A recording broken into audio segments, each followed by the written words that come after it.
Welcome back to the EURC, where we just had the undefeated Groningen Mojitos get taken down by the Berlin Basilisks. Stealthy, it was some series. The second best team in Berlin has taken down the second best team from the Netherlands. And honestly, I mean, this is dangerous now for Mojitos. They're at risk of slipping all the way down to third in that group all of a sudden. I mean, now you're making it a little bit too much out of context. If they lose to Portsmouth, they're in third. That's it. If they lose, they have one series left. If they lose to Portsmouth, they're third. No luck.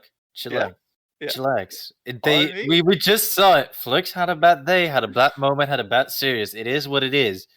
Right now, they probably have Face sitting right there telling them, yo, Flux, what is going on? You might not be in the game, but keep your rotations up. Make it sure that somebody stays back at the field. And that was the real main issue that we were only seeing on the side from Mojitos right now.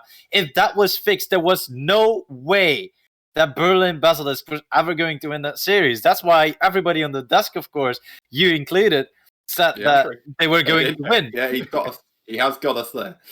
He did, but I will point out that I voted for Basilisks in Twitch chat. I put 10 points on them and nobody put anything else. So I think I'm in the clear on this one. I have the largest head on this. You basically cheated the system. I absolutely did. I played both sides. Therefore, I think, Channel, we need to throw him into the goblet of fire. Maybe. Yeah, look, Atch, I kind of want to hear it just before we move on to the series that's about to happen. Can you argue for Portsmouth? I mean, do you think that they can take down the Mojitos as well? Yeah, I mean, Stealthy might want to block his ears, but my personal opinion is that if the Mojitos turn out like that, Portsmouth are going to absolutely eviscerate them in that next series. I think it's fair to say that was not quite sort of the Mojitos' A game in that last series, and I think Portsmouth, they've probably, I would imagine, some of them at least will have seen that, or at least seen the result, and I think that will motivate them to go forward and take the fight to them. But like Stealthy said, if they turn it around, if they come out swinging like they have done in previous weeks, I think that series could end up being very close. It could, but that's all in the future. So we're going to leave Group D behind for the moment. We're going to jump straight over to Group B instead, where we are going to have the Loughborough Lions taking on Dusseldorf. And this is a very important match as well. If Dusseldorf win this, they probably safe in the top three. If Loughborough win, they can jump themselves up there instead. And Dusseldorf could be at risk. And Stealthy, I mean, there's big implications at the top of this group right now for what is about to happen. I mean, yes, that's definitely true, Nolog. And I mean, everybody knows that I'm secretly think every time that Dusseldorf is FHDW and vice versa, and that they're definitely a team to look out for. And we saw it last week as well. And I think like right now with Loughborough Lions not really having performed to the way that we would have anticipated from them so far, might be surprised from this side of the Dusseldorf Gaming Dragons that would be standing against them. Because I really do believe that Dusseldorf has a fair chance of taking Loughborough Lions down. Because the same way that we saw it on the side from Fair Play Mojitos, the moment that individual strength kind of playstyle falls through, one person isn't playing at their best or is making mistakes because they're not being able to play at their best, they're just going to fall to just going to fail, to say it rudely, and then the other team will just shine somehow. Even they might not be the best team, but they will seem like they're completely outplaying the opposite team. Absolutely. But I mean, look, if we're going to talk about teams not performing in this specific matchup as well, Atch, what's been going on with Loughborough? Well, it's a very good question. I think really the main thing that's looking good for fans of Loughborough today is that they are fielding their strongest roster. We thought they weren't going to. I think, in fact, I even alluded to it on the panel earlier tonight, that we believed that they'd be playing with substitute Tom in place of Matem again tonight, as they have done in previous weeks. I'll be honest, I'm not sure. Obviously, that does make a difference. Matem's a very talented player, but so is Tom. And their losses to Beckett Bears and Essex, I think, don't come down to that alone. I think on a different day, those Loughborough sides with Tom in could still have beaten those two teams. I think, they've made it interesting for themselves, certainly, but they look like they'll be ready to give it a proper fight today with their full roster. I think perhaps, I think Stealthy's right. This series is going to be close. Obviously, Dusseldorf currently top of this group, but Loughborough, I think, when their backs are against the wall, they tend to really come out and fight. They, didn't do so well domestically last season. I say didn't do so well, still came top 5, but many were expecting them to, come right at the top of that league play. So they had to fight their way through the playoffs to get to the final. And, when desperation was there, so were they. So I think with their backs against the wall, they should play pretty well tonight. Yeah, fingers crossed. And with that, we're going to move into predictions. I'm going to go first. Give you guys a little bit of time to gather your thoughts. And I'll say that with what you've both said, honestly, to me, I think Luffer, with their full roster, probably have it in them to win tonight. And I'm going to come to you next, Atch. I know you've just finished talking, but you sounded like you were kind of siding Luffer there. Yeah, I think it's going to be close. It is definitely going to be close. Obviously, these guys on Dusseldorf are, very, very talented and could easily take this series. But I think I've got to sort of go with what I think is most likely. On any given day, either of these teams could win. But I think tonight, Loughborough are going to take it in a very close series. Absolutely. So, Stealthy Wolf, round us out. Is it going to be 3-0 on the desk, or are we going to have one dissenting opinion? Do you think Dusseldorf have it in them? Well, basically, you jinxed a last prediction, and because you jinxed last prediction, I have to follow my small German toe. That makes me, of course, a Belgian person. That's like small 5% of something of our country that's German. And I really do believe that Düsseldorf will win in the end, actually. Same argument as I feel before. I really feel like Lover Alliance will probably struggle the moment they're under a lot of pressure and actually get that sort of team play coming from the side from Düsseldorf Dragons. And then they're just going to fail. Then they don't know how to really counter it. They're probably going to start being pretty reckless as well. That's what I'm anticipating, at least. I do hope that they prove me wrong, because that would, of course, make this group even more closer than it actually should be. So that would definitely be quite a sign to be looking forward to. Cool. So that is going to be it from us on the desk. I'm sure you've had enough of us dragging on, but you're going to have to listen to some dragon for a little bit longer, because down on the pitch, it is going to be RW Dragon taking you through this match. What's going on, RW Dragon? Back at a sunny Utopia Coliseum for the start of Dusseldorf Gaming Dragons facing off against Loughborough Lions. Actional, you've sort of run from the stands straight down to the pitch side. Don't worry, I'll talk a bit longer to let you catch your breath.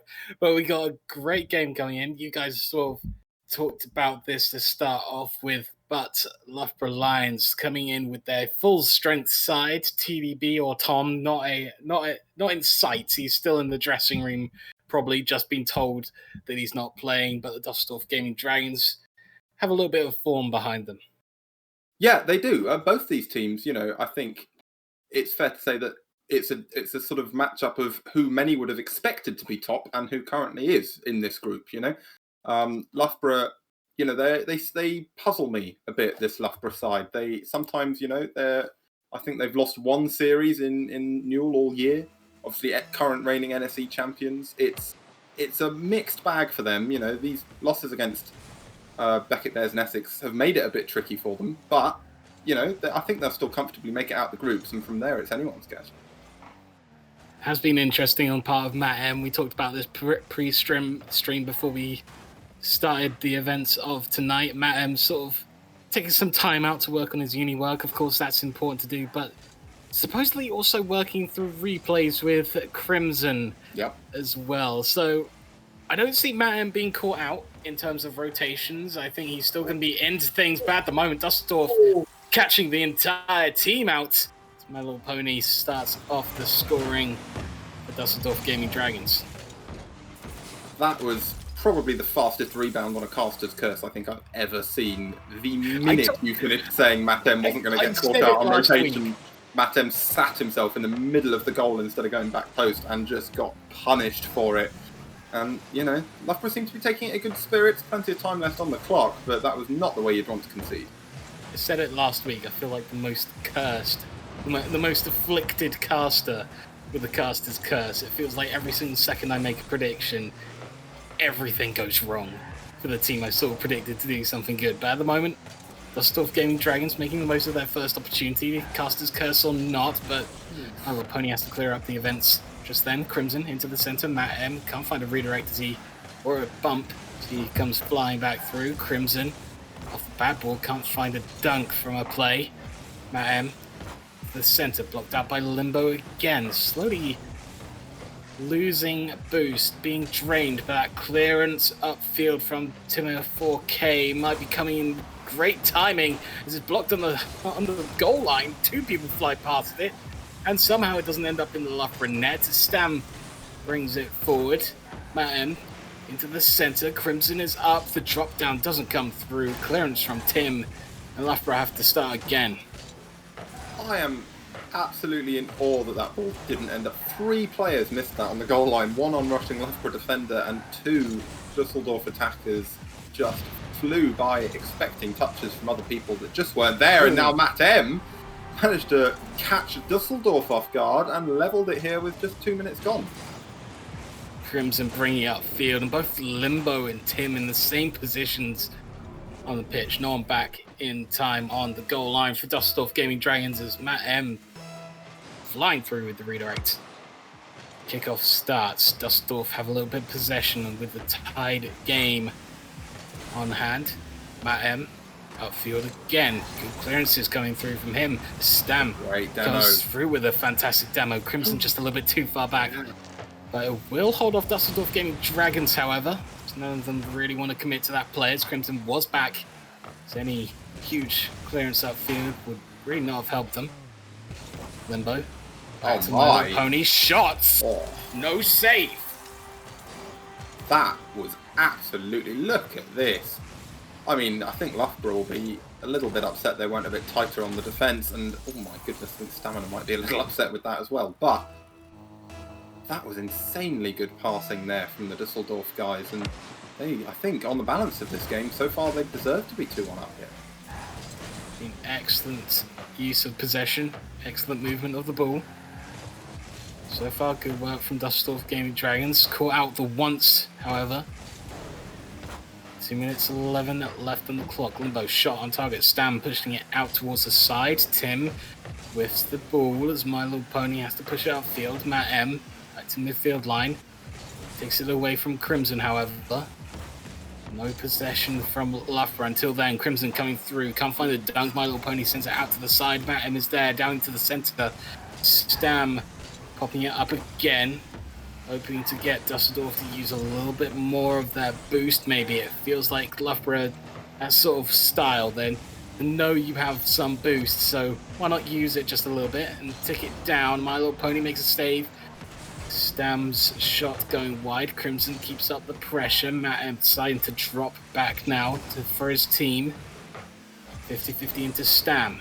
Matt M back flips on his attempted shot. Tim puts into the middle, straight into Stam.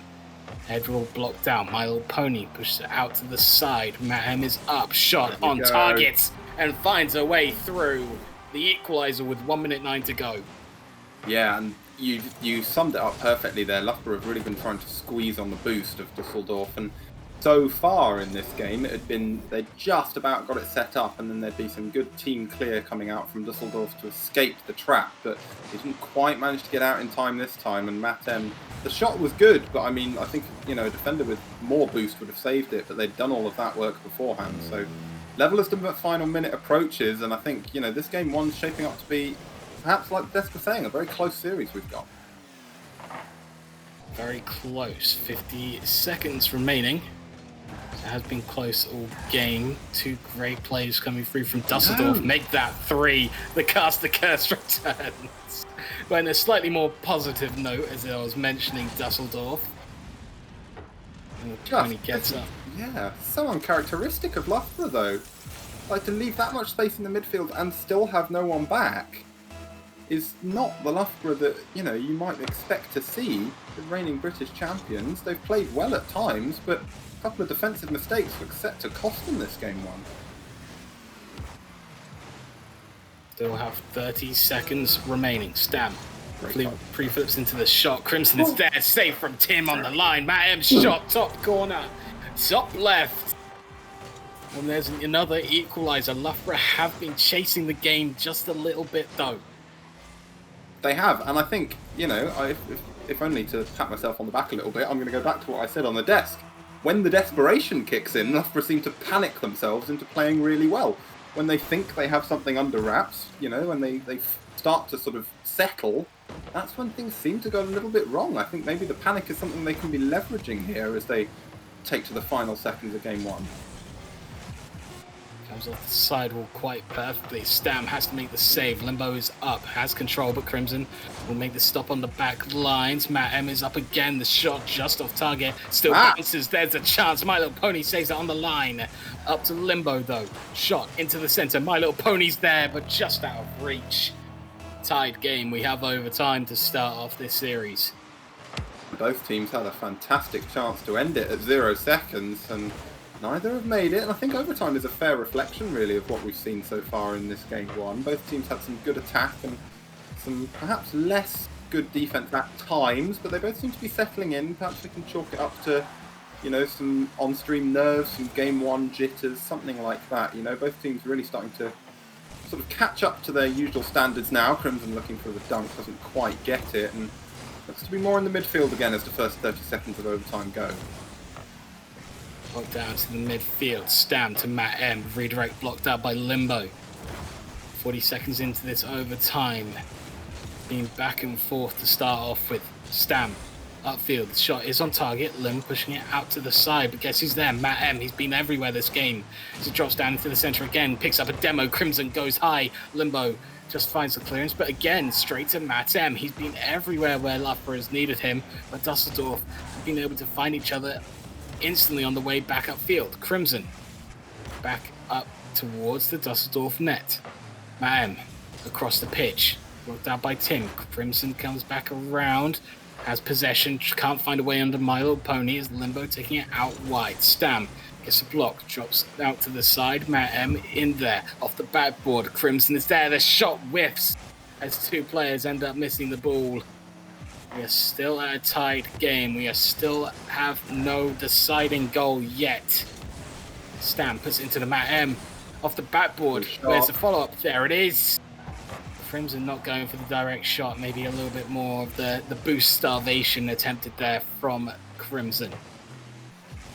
Can't help but feel, though, that if she'd have just smacked that at those Dusseldorf defenders, they would have had some real trouble with it. I don't think, you know, if she thought it wasn't going to go in, she was probably right, but I think the save would have been awkward enough to let someone come in and just clean that up for Loughborough. And like you say, the boost game is really good, but I think there comes a time, you know, when you've passed and you've stretched them out, you just need to shoot, because otherwise they'll do it to you. Tim takes a shock first game after Loughborough had all the pressure in overtime. I think Crimson just rotating in the wrong direction there. She picked up the boost. Feel like she needed to just keep moving round to the right towards the net. But Dusseldorf, yeah, like you said, they literally stretched out Loughborough there towards making that mistake. And as soon as it came through, Dusseldorf were quickly onto that and found a way into the open net. My Little Pony, 7 saves. Yeah. In fact, Limbo joining with 6. Yeah. Tim just helping out with 2. You can see Fantastic why. defense from Dusseldorf. Yeah, you can see why. Loughborough have had 20 shots in that game one. I'll be honest, I'm not sure I've seen that in a very long time from even a team of 3. 20 shots in a single game is no mean feat. And the fact that they've only scored 3 is a little worrying for the Lions. But, you know, I think it's fair to say that they really warmed into that game. You know, the first couple of minutes were where the defensive mistakes came out. Yes, there was that last sort of rotational blip in overtime, but I think, you know, any player at any level can make a mistake like that in a high-pressure overtime. They seemed to settle into a proper good rhythm of offense and boost stealing as that game settled in. So if you're a Loughborough fan, I'm sure you'll be hoping that going forward they can keep that momentum up straight from the start. I think my problem with Loughborough that game is they might have taken 20 shots, but to be honest, it didn't feel like it. It didn't feel like 20 shots had been rained down onto the Dusseldorf players. It felt like a lot of maybe sidewall and crossbar that counted as shots, but weren't really anything dangerous. Yeah, exactly. There wasn't really anything dangerous that really made Dusseldorf sort of go, oh my, we really do have to be on the top of our game. Seem to sort of deal with things quite nicely, except for the 3 goals, however. Well, yes, I mean, they did concede 3, and they nearly conceded 1 there, but for Loughborough, this is, you know, a really important series for them. If they want to get that top 3 berth, you know, they need a win here, really, unless they want some very favourable results in other matches to have to help them to it, and that will be the difference between starting in the upper or the lower bracket. So it's very important for them that they managed to find their feet sooner rather than later, because Dusseldorf looked to have come in here quite hot, and they've already punished in game 1, and obviously it's only a best of 5, so there's not that much time for Loughborough to catch up. Started off a little bit on the back foot. Dusseldorf Gaming Dragons starting off things on front. As little Milo Pony can't make it to the ball in time. Stam sends it out to the side. Tim keeping the pressure on the Loughborough net. Crimson taking it out as Matt M double commits to that. Limbo across to Tim. Stam gets up to that. Missed out on the 50-50. Still find themselves deep into the Loughborough half as Milo Pony sends a shot on the on target. Doesn't get through. Limbo saves Crimson's shot on target. Milo Pony across the pitch to Tim. Nothing coming through there again, but it seems to be a little bit of a floated touch by Stam rather than the classic Loughborough get back upfield, get on target as quickly as possible. They are very relaxed to start off this game. Stam just going wide. 3 minutes left on the clock in this game. No one has the lead just yet. No, and Loughborough have had flashes of brilliance here, but they seem to still be tripping over each other a little bit. Like again there, Crimson, might work out. Call stand off, but doesn't quite manage to get it out there. Off the crossbar it comes. Where's the shooter? This is what's been plaguing Loughborough for me. It's just been the lack of a willingness to commit someone else up. I mean, you can see why, because they have been caught out a couple of times on defense. That's a great pass into Limbo. Doesn't quite come in. Another double commit from Loughborough, though. They really need to sort this out sooner rather than later. Otherwise, this Dusseldorf side are just going to keep on punishing. Maintaining possession quite nicely. It feels weird seeing it out of Loughborough not being able to hold themselves in the opposing half. I mean, I've been watching them since the start of UK Uni Rocket League, and Matt sort of injected that fearsome siege offense into the side, and it seems like it's a very different team that you face up against nowadays. A team that sort of has a few extra skills in it. Like Crimson exactly brings that style into game of having something a little bit extra in the arsenal. So Matt M's style of siege just goes out of the window a little bit. Yeah, it does. I know what you mean. It does feel like this Loughborough team perhaps is struggling a little to find a play style that they all like. That they're all trying to do at the same time. They all seem to be kind of doing their own thing at the minute. And they're obviously all very talented. But I think to get past a team of this magnitude in Düsseldorf, they might need to try and find something a bit more a holistic approach to this match. All that seems very weird saying about the UK champions. A team that is so good all the way back home, but seems to be left up to dry when facing off against this German team from Dusseldorf. Great pass in. Matt M very nearly gets back to that, but again, if he's just stuck to his back post like glue, that's probably one of the easiest saves he'll have to make. And you got to think that Loughborough side, a reverse sweep, a fearsome task against any opponent really, and against a team playing as well as this Dusseldorf side are, might be just stretched too far. Now both of them up again, neither of them really getting anything useful on the ball. Matt M's going to have to turn back straight in on that. Crimson off the backboard it goes. Tim's up though, and he'll get to that again. Matt M's in position to make the save, and Loughborough look to get some offense, which they'll need if they want anything out of this game. Crimson almost flying in, and it looked like the exact right height needed for a dunk. Yeah. From one perspective. Didn't come through, however. Minute to go. Loughborough still need 2 goals to try and take this even to overtime. Crimson sends it across. Limbo makes the clearance easy. Matt M back towards Dusseldorf's half. Tim makes the block this time. Tim try and find Limbo, but a little bit too far out of reach for his colleague. Matt M's shot on target, but the bump doesn't come through. If it did, it'd be a completely different story heading into the last 40 seconds. As Matt M sends it straight across to Stam. Crimson needs to find a clearance, as she does. Limbo gets a block to Tim. The diagonal. Matt M will have to clearance. There it is. Big upfield pass. The Crimson sent across. No one pushing upfield for Loughborough as we enter the last 20 seconds. This could be it. We could be looking at a reverse sweep situation for Loughborough in this series. As the seconds tick down, I can't help but think you're going to be right. Limbo is going to make sure of it. What a fantastic play. You can see that these Dusseldorf guys are really very high on confidence at the minute. That's a brilliant double tap there to seal game 2 for Dusseldorf. And it's alarm bells now for the Loughborough boys.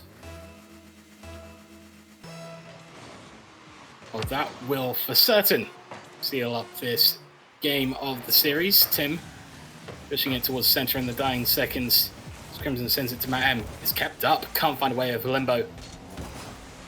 What would it do for momentum if they managed to keep it up long enough to find the net as Crimson dropping it back? I think Matt M committing a little bit too early.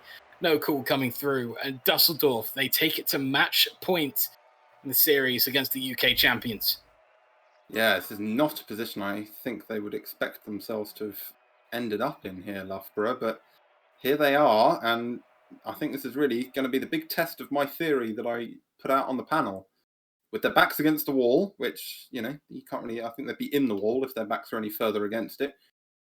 Now's the time. They've got to give it a go, and I think really what they've got to do is just trust themselves a bit more. It seems to me that they're playing sort of on edge, lots of double commits we're seeing, lots of sort of times where the pass is on, but they maybe don't go for it, or, the touch isn't quite what they're after. And I think they just need to lean into themselves a bit more, go, you know what, no, we're really good players. We need to be trying this, and this. And they're really talented guys. It probably would come off for them. I think they just need some kind of big momentum shift in this next game, a proper turnaround here to make Dusseldorf think twice about playing so confident. But at the moment, Dusseldorf still far too confident to be denied at the moment. We load it into our next game. Each team ready to go. Match point incoming. Dusseldorf needing this one to fulfill Stealthy's revenge. Yeah. After the loss of the previously undefeated team, the Mojitos. Matt M towards net. Limbo pushed out wide. Stam making the challenge first. A little bit of a slow and sluggish start, maybe, coming through from Dusseldorf as Loughborough speeding things up. Crimson takes it past one, looking for the high double touch. Limbo will get there first. Stam waiting patiently, makes the challenge. Matt M has to drop back to get possession. Pops up past one. Can he take it past two? He does. Threatening the bump. He gets the opening goal. Yeah, and already in the first 30 seconds, we've seen the kind of plays, the big firepower plays. Matt M's done it then. Crimson, she did it just a minute ago. Unfortunately, didn't get the touch off the backboard. But Matt M there, all he needs to do, they respect these players. The Loughborough players are very good. He didn't even get the bump in the end, but the threat of it was strong enough that, there was very little that the Dusseldorf defence could really do. And, that is what Loughborough need to be doing here. Matt up, blocks out the challenge from Dusseldorf players. My Little Pony towards net. Crimson has to make the save.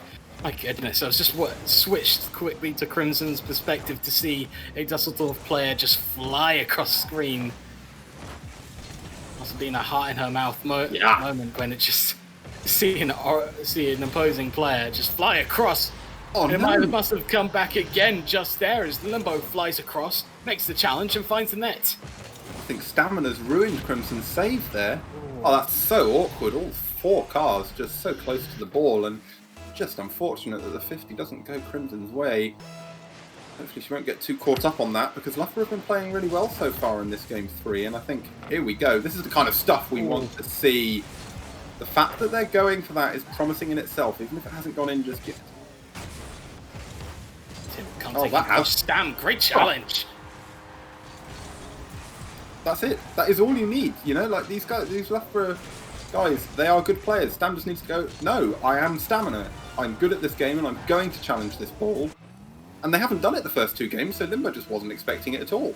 And, that ball, that's the freest goal they'll probably get all series, but they should take it and they probably deserve to have it. Just from that change in mindset to get that kind of play going. Crimson again, really looking like she's warming up now. It's looking promising, but then again, we're looking like we're getting a proper shootout here with the flip reset from Limbo. Dusseldorf really looking to close out this sweep in style. Almost feels like a 2v2 freestyle contest. Yeah. Going on at both ends. My Little Pony denying that goal. So it floated in front of the Dusseldorf net.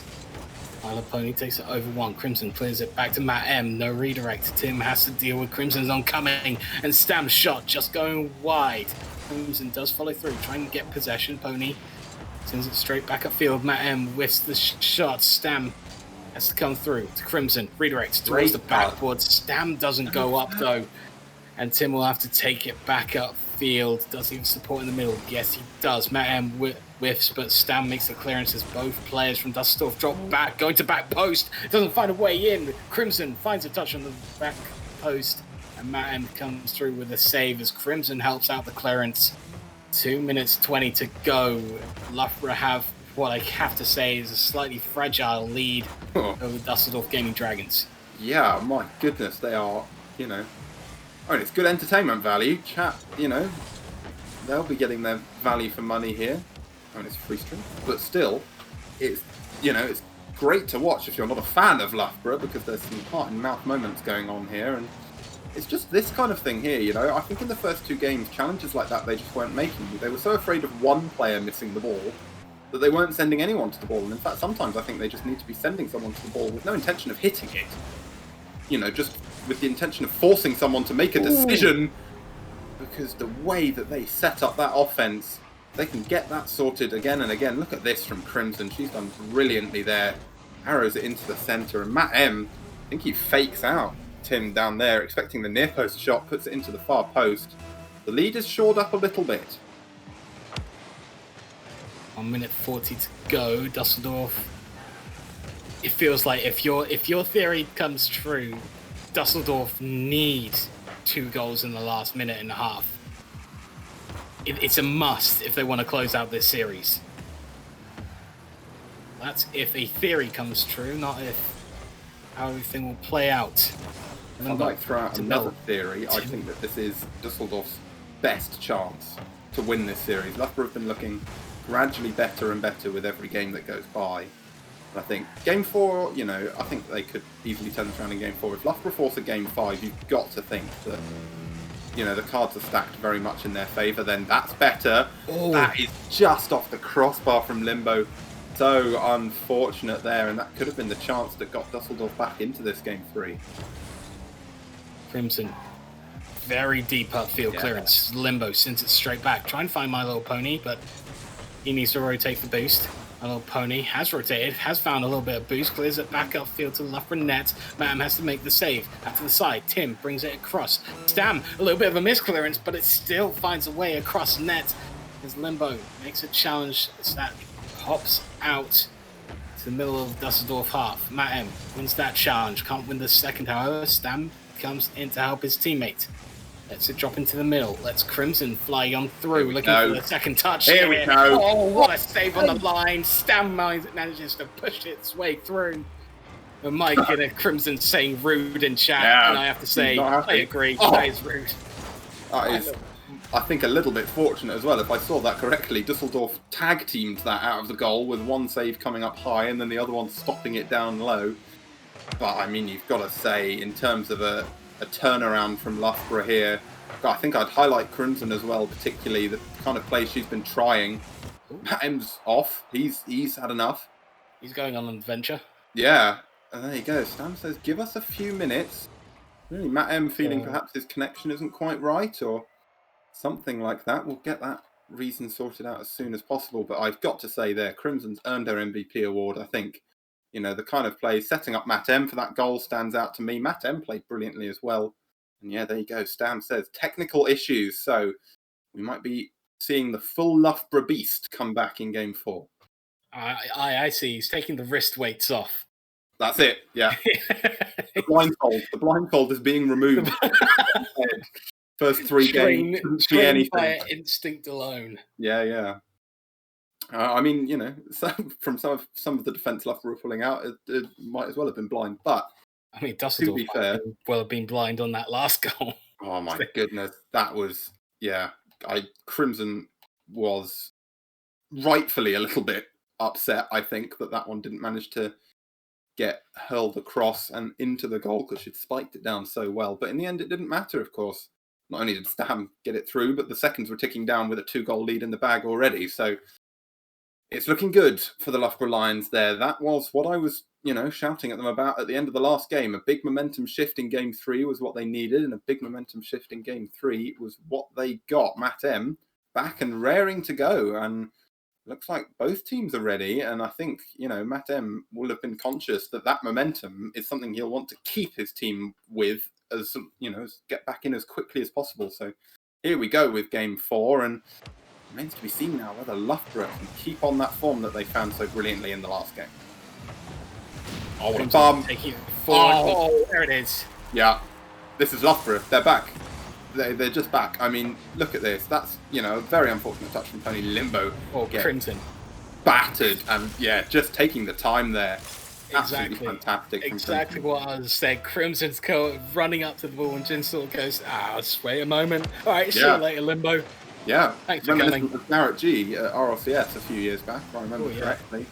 Just screening it perfectly, waiting that little bit, and the player hurls himself. Look at this.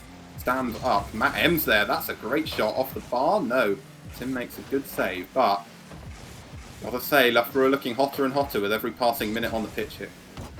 True. Loughborough's flow in this game has been a little bit more adaptive rather than how rigid they were performing.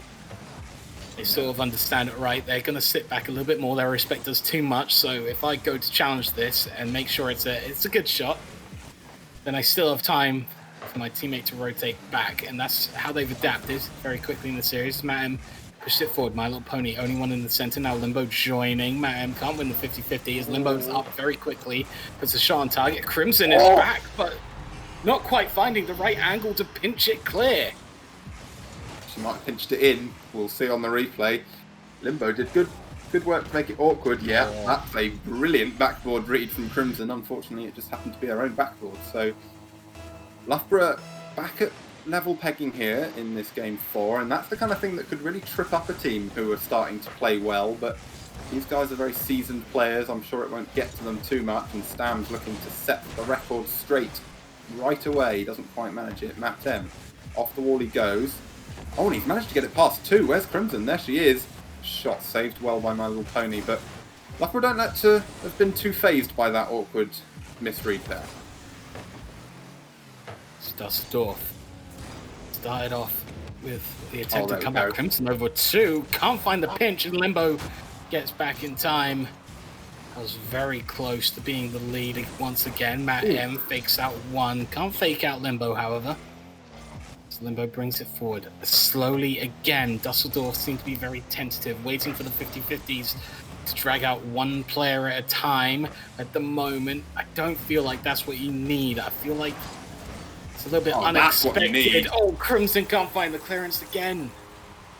Oh, that one I don't think we can blame her for too much, to be honest. This is brilliant from Tim. Matt had that 100%, and Crimson very nearly nails that off the inside of her own post from a horrible angle, and Dusseldorf have the lead. It's all they need. If they can hold this out for another 3 minutes, they will take this series. But backs against the wall, Loughborough seem to have fully emerged, although there wasn't anyone's back against the backboard, and so My Little Pony's just doubled Dusseldorf's lead here.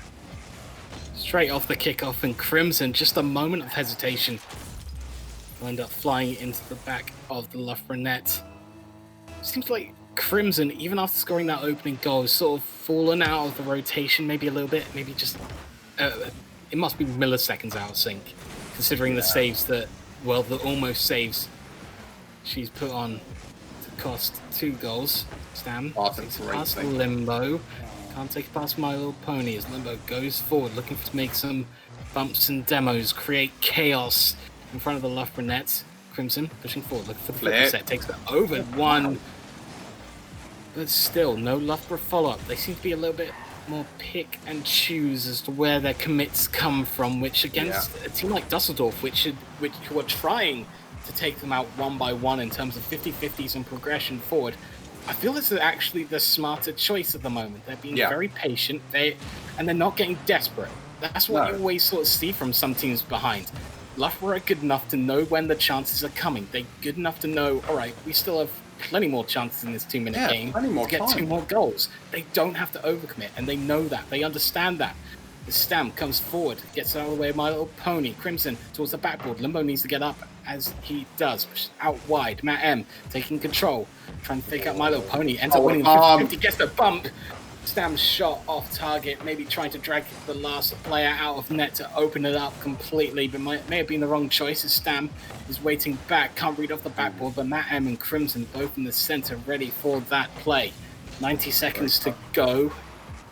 Pressure's just getting a little bit tighter on this Loughborough team, but they're still trying to create chances in their way. They are not committing overly. They're still looking to create chances there by their own ways of play. Yeah, and I think they're being tripped up by things that Dusseldorf were doing that are fairly counter-standard. You know, someone bearing down on Crimson, and there was just no one there. And now, suddenly, you know, they get it in their head that actually maybe the first man isn't being too aggressive from the Dusseldorf side, and then suddenly Little Pony is. And that shot might well just seal this series in favour of the German side.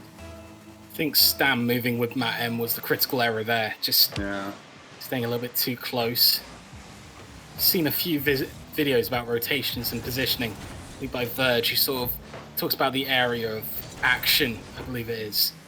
You sort of think about an area around the front of the car.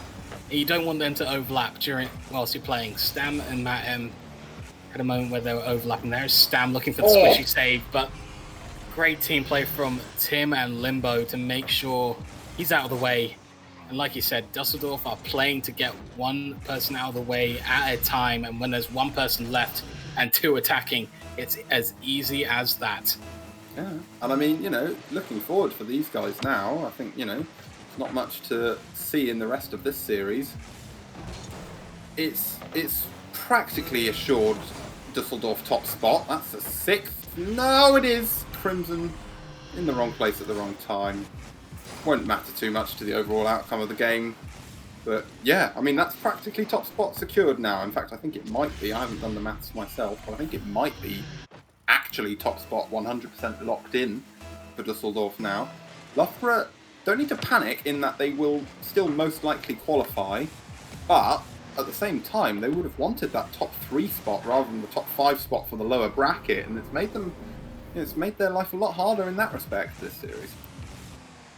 Oh, we'll be closing out this game in a pretty elementary fashion. I mean, 19 seconds and 4 goals. Despite that, I'd like to see it. notching one back, I don't think there's much chance for Loughborough to get back into this, so it'll just be a little bit of a mess from both teams as they're both sort of relaxed. They realise, well, job done for Dusseldorf Gaming Dragons, and Loughborough sort of have to think, what went wrong that game? What can we improve?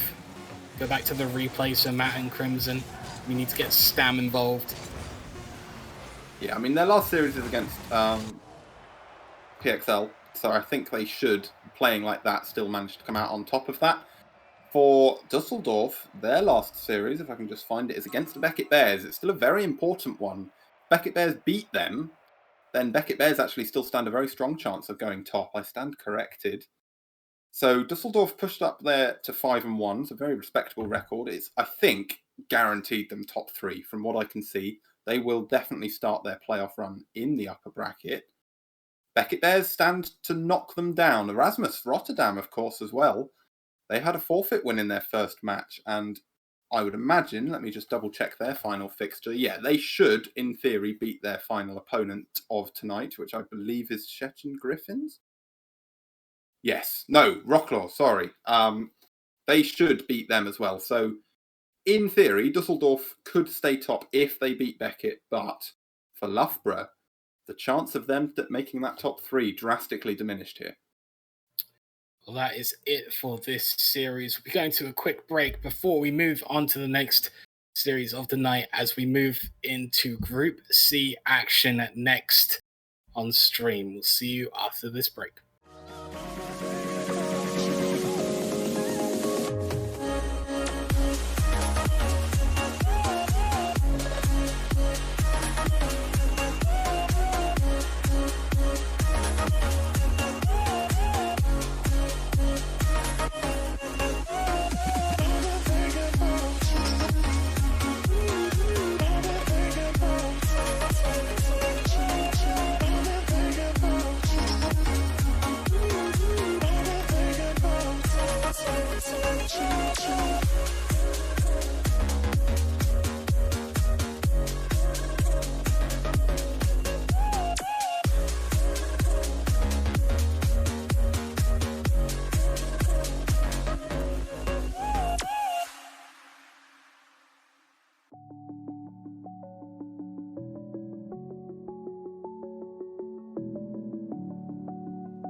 I'm alone, I'm a broken home. I gave you all the bricks that I own and know. I'm letting go, I'm breaking these walls down, breaking these walls down. If you want adventure, then fly to home. But if you wanna travel, then go alone. Yeah, what's the point in us if I never know? Yeah, if you're gonna leave, I'ma let you go.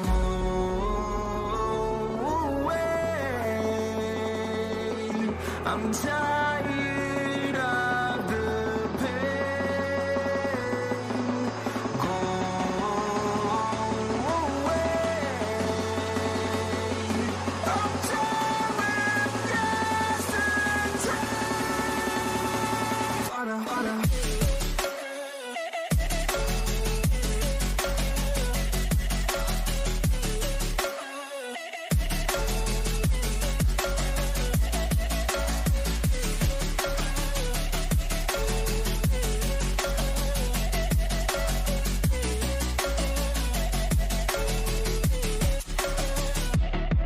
I fell where my demons dwell. My own little nightmare, I call it hell. Oh well, it's time to get back up, climbing and climbing. I'm done with this ride, is what I tell myself, so I could feel something else.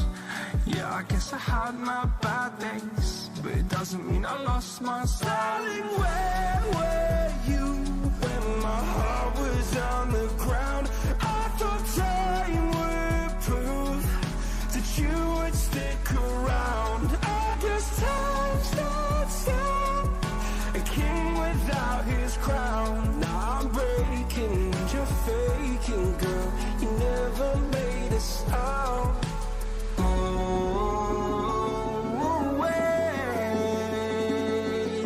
I'm tired of the pain.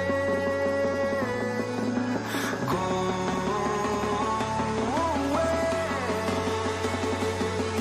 I'm done with yesterday. Harder, harder.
I'm falling.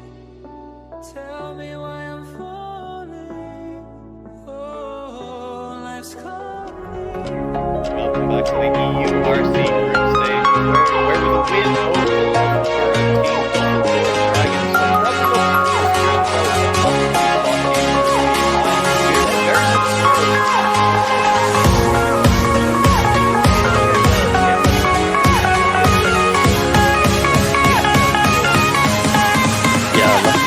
Finding themselves on 3-3 now, which I believe would make Essex league problems. They are very close to dropping out of that bottom five, and as you say, if they lose to PXL, then the situation even worse. So yeah, Group B it's looking like it's kind of decided at the top, but yeah, those last two places are going to be very hard fought, I feel. Absolutely, and I mean, hard fought being the word for it. I mean, actually, you've just come off the back of casting that game.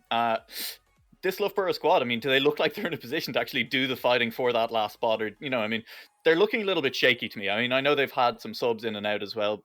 There's maybe some synergy issues coming through for this side. I think, that was certainly not the same Loughborough side that, won practically everything there was to win in Winter Split domestically, won both EUR Winter Cups. But yeah, I think synergy perhaps part of the issue. I still 100% back them to beat PXL.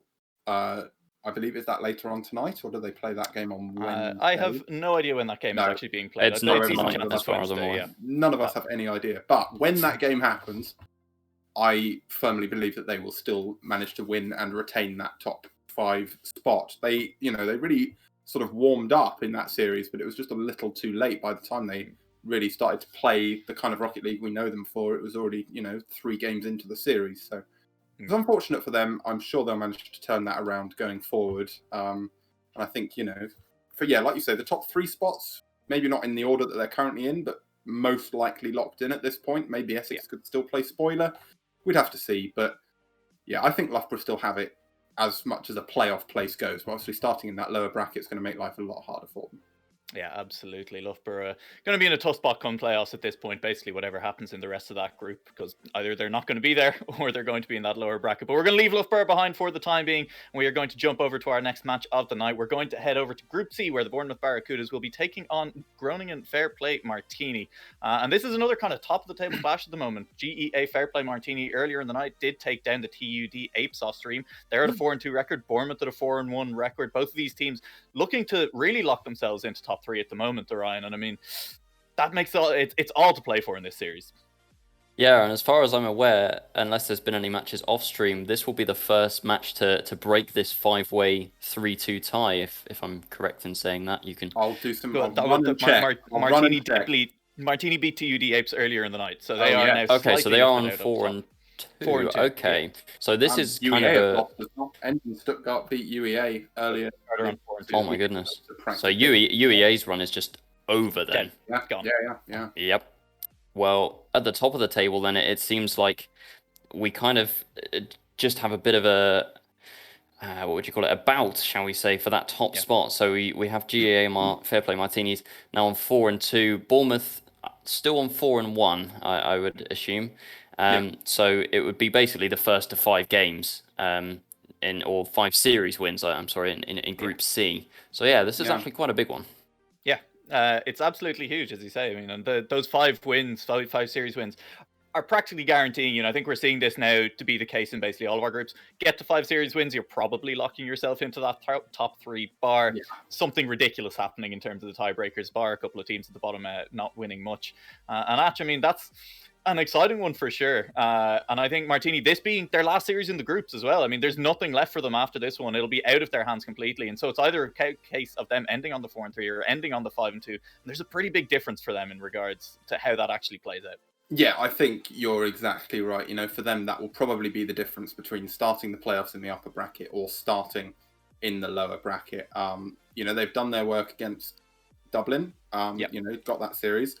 And I think they've been gifted a bit of a golden opportunity here, as we are now just learning that Bournemouth's star man Cloud, completely MIA, won't be around for at least the first couple of games of this series.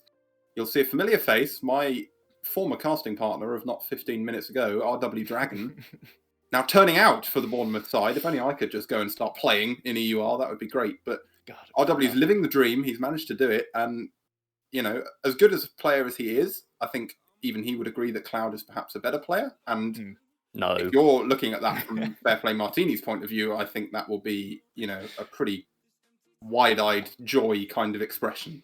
Yeah. I think we're going to jump straight into predictions with that. And Ryan, I heard a loud no in the middle there. And I don't know if the no was related to, RW Dragon admitting that Cloud is a better player, or that you actually think RW Dragon is a better player. And this is Bournemouth now easily going to sweep Martinis because he's subbing in.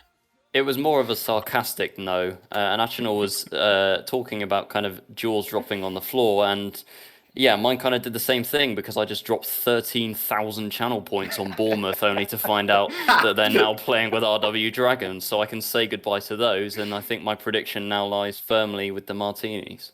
Absolutely. I think looking at it, I would probably myself swing Martinis as well. I think, Bournemouth with their full roster have looked very strong, but Martinis have looked equally strong, and they've got the head-to-heads against a lot of the teams around them as well. So they're looking very good going into this matchup.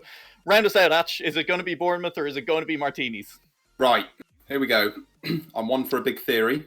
Okay. I haven't been very good at my theories so far, Sure. but I'm going to be good at this one, right? Get this. So, what's going to happen? Fair Play Martini going to come out, win the first 2 games. It's going to be really good for them. They're going to think really well. The timer that Will has provided for Cloud's return is around 20 minutes.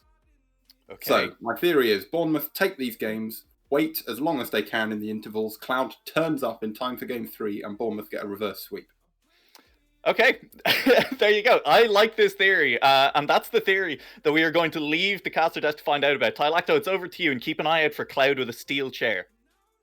Cloud with a steel chair entering the ring. Now that would be quite something, as they will be looking to the Clouds as to when he may be able to return. They will be praying, but I don't know.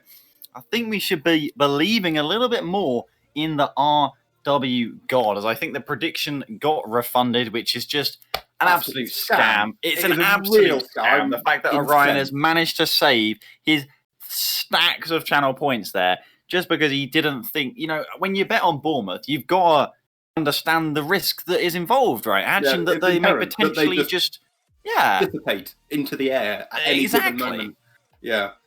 What would be brilliant now, and it's what that has done, the fact that Orion's managed to regain all of his channel points, it's increased my desire to see Bournemouth win by a factor of 10.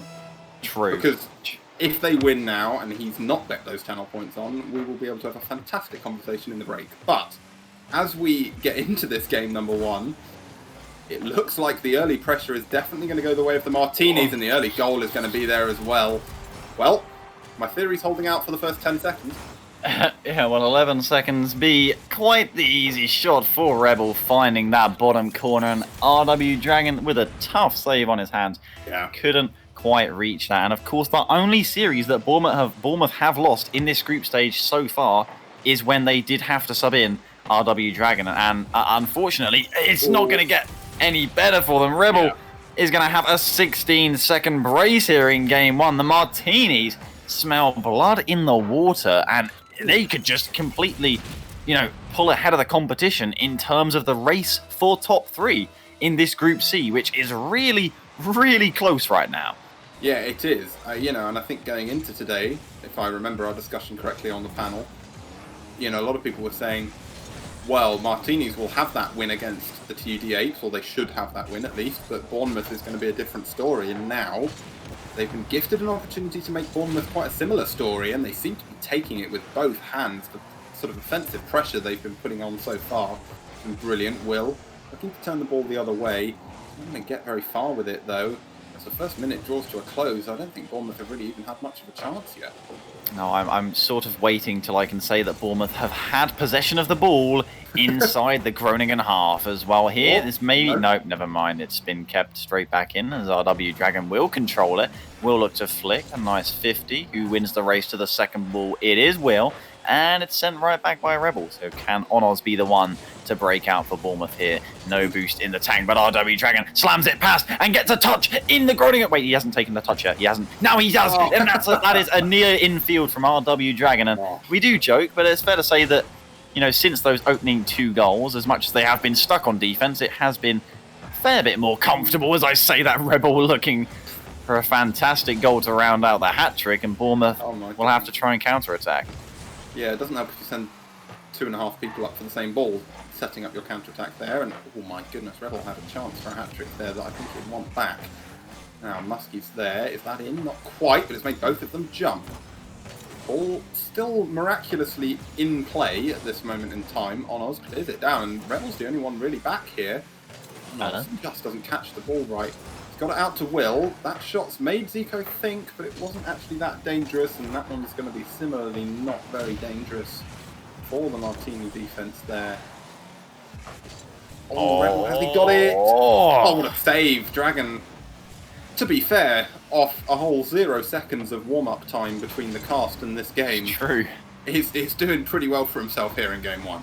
Yeah, it was a fantastic pre-flip save from the substitute man himself, although, of course, Bournemouth do need to do a little bit more than just defend here as we cross half-time. Still a 2-goal deficit here, courtesy of Rebel and the Groningen Martinis, who, to be fair to them, of course, the B team, effectively, of Groningen, despite winning the Dutch division. I mean, fair play to them. They just have played together for so long, and the chemistry does show. They just seem like a very coherent unit of a team, putting up 7 shots already in favour instead of just the 1 coming out of Bournemouth. And really, despite the fact that, you know, it would be against a substituting Bournemouth, you can only beat the team that is in front of you, and it's still not a weak team by any means, and credit to them would be the sort of win that sort of shows that they deserve a top 3 spot.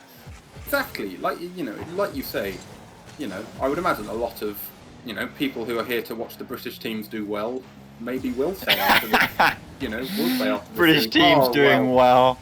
Well, it was only Bournemouth with a sub. Well, it was this. Well, it was that. Well, someone had internet issues and all of these kind of things. But at the end of the day, if Martinis weren't a good side, they wouldn't be beating Bournemouth in any capacity. So the fact that they've basically dominated this entire game, RW Dragon or Cloud in front of them, is a testament to what a good side they are. And like you say, if they can turn this series around, we expect, that's I think really the sort of the big Krypton factor moment for this Martini side. We expect Cloud to come back. If and when he does, that will I think be the real test. A very vague time frame. The question is, do Bournemouth start having, hang on a minute, I was going to say very poor defence, because if there's goal after goal after goal, that technically stalls more time. Well, I was wondering at this point if they would just start, throwing for content. Will's got his YouTube channel in his name. True, for pure content, he says. Yeah, exactly. So, why they're not just conceding every second that they can in order they're sportsmen. And goal difference, and because goal difference is a tiebreaker. Well, if Bournemouth end up, something else will have to have gone rather majorly wrong. I don't know. There is like 5 different teams currently with 2 losses in the group after this game if it goes the way of Groningen. And while TUD8s are by no means out of contention, they may be in that 6th spot, but they are 3-3 right now. And speaking of 3, Muskie will get the 3rd for Martini. Not that it's going to mean much in the grand scheme of things. It's a nice goal. There's a little bit of a stamp of approval on this game one, as Bournemouth, I mean, they didn't look completely out of it, but certainly Martini in the driver's seat, I think it's fair to say. 100%. They've, controlled this game pretty much from start to finish. Bournemouth have looked like they can do things, it's just they haven't really done many things so far. The ball is like we're saying, it's in their interest to keep this ball up, and I think we'll realise that a little bit too late. We'll have a full minute here, I reckon, to talk through our thoughts. I wouldn't be surprised in the slightest if Bournemouth choose to wait this time down.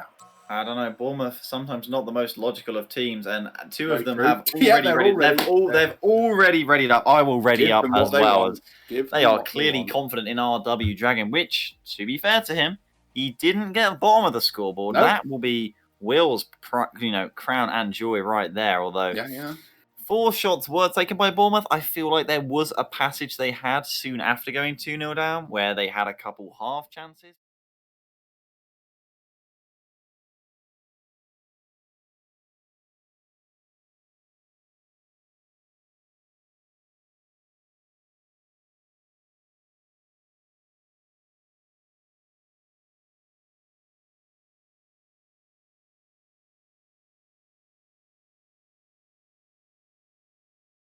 Going into this game too, score's been wiped, obviously. If they can just not concede so fast off the early passages of play, then I think they might well have a chance. Well, Honors is going to start off on a better note than last time. They get through the first 10 seconds without conceding a goal. And actually are looking to aggress into the Groningen side of things here, as will double commit with RW Dragon, but Honors is up for the shot anyway, and he nearly found the angle, and will RW Dragon be able to get back in time?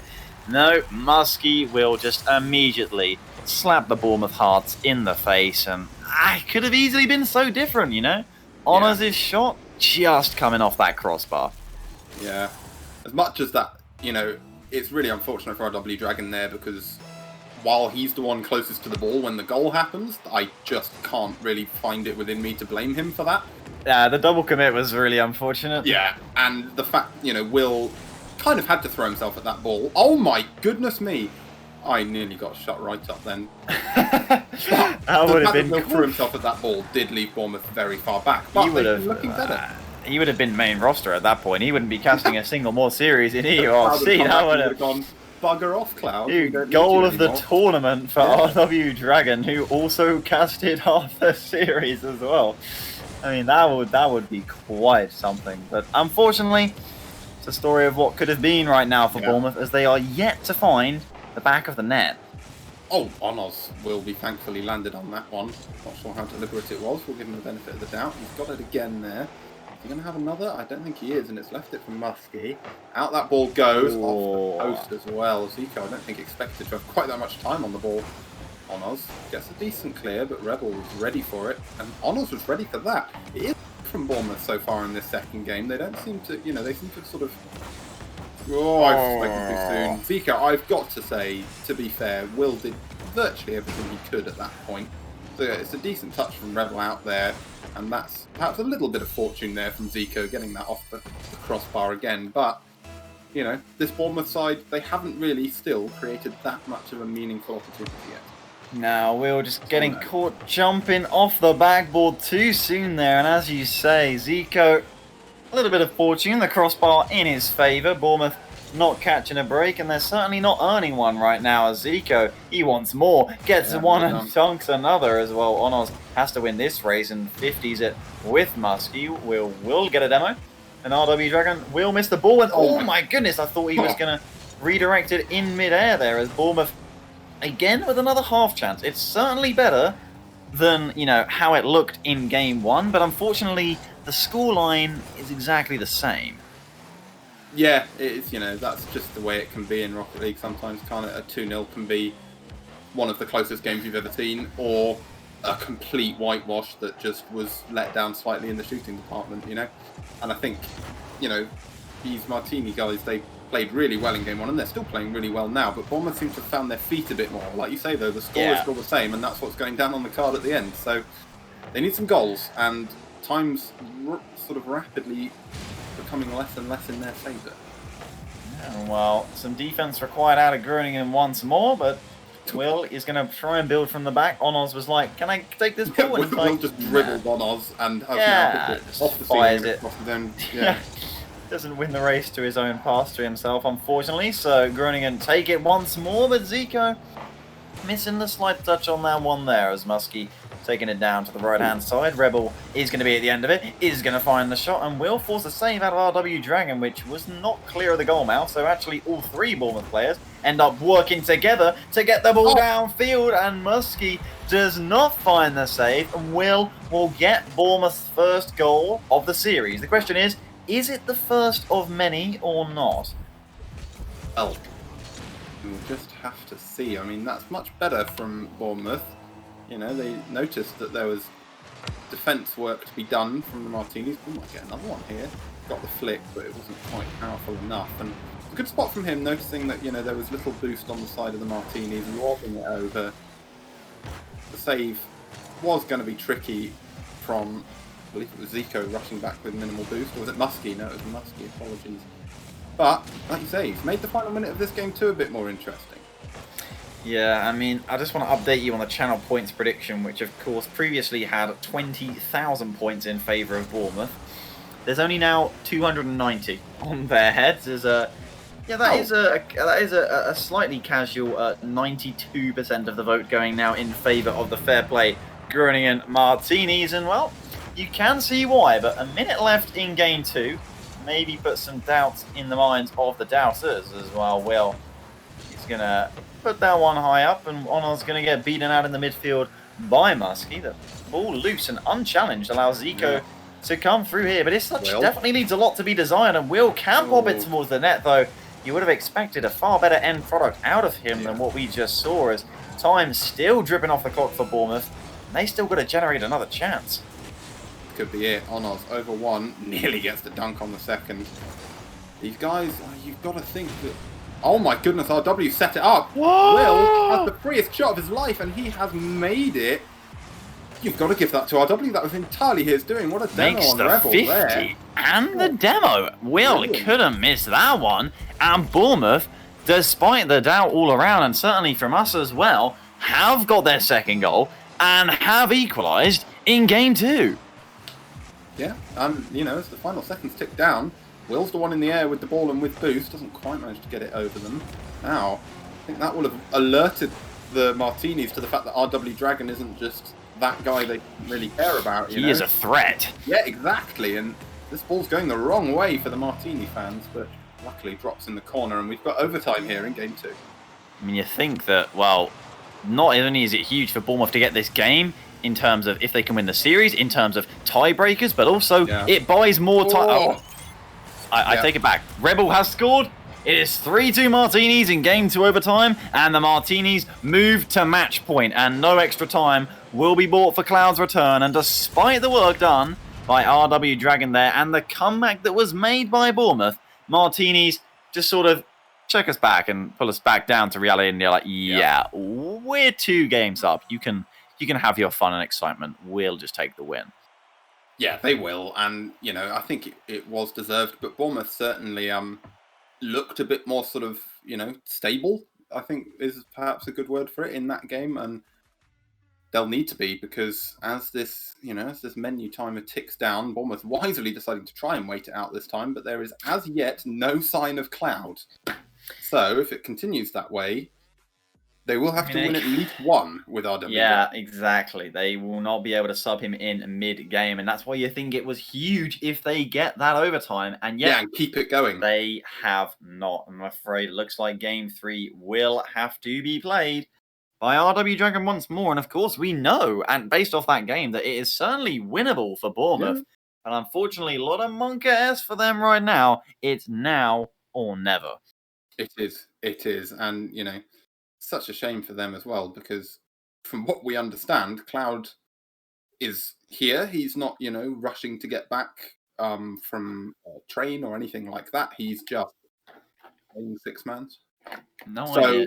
It's a bit of a shame for them if they do end up losing this series on the back of that. But then RW Dragon's played well enough that I think you could say arguably it's not going to be solely on the back of that. If they do end up losing the series, you can give a lot of credit to this Martini side for actually shutting them down.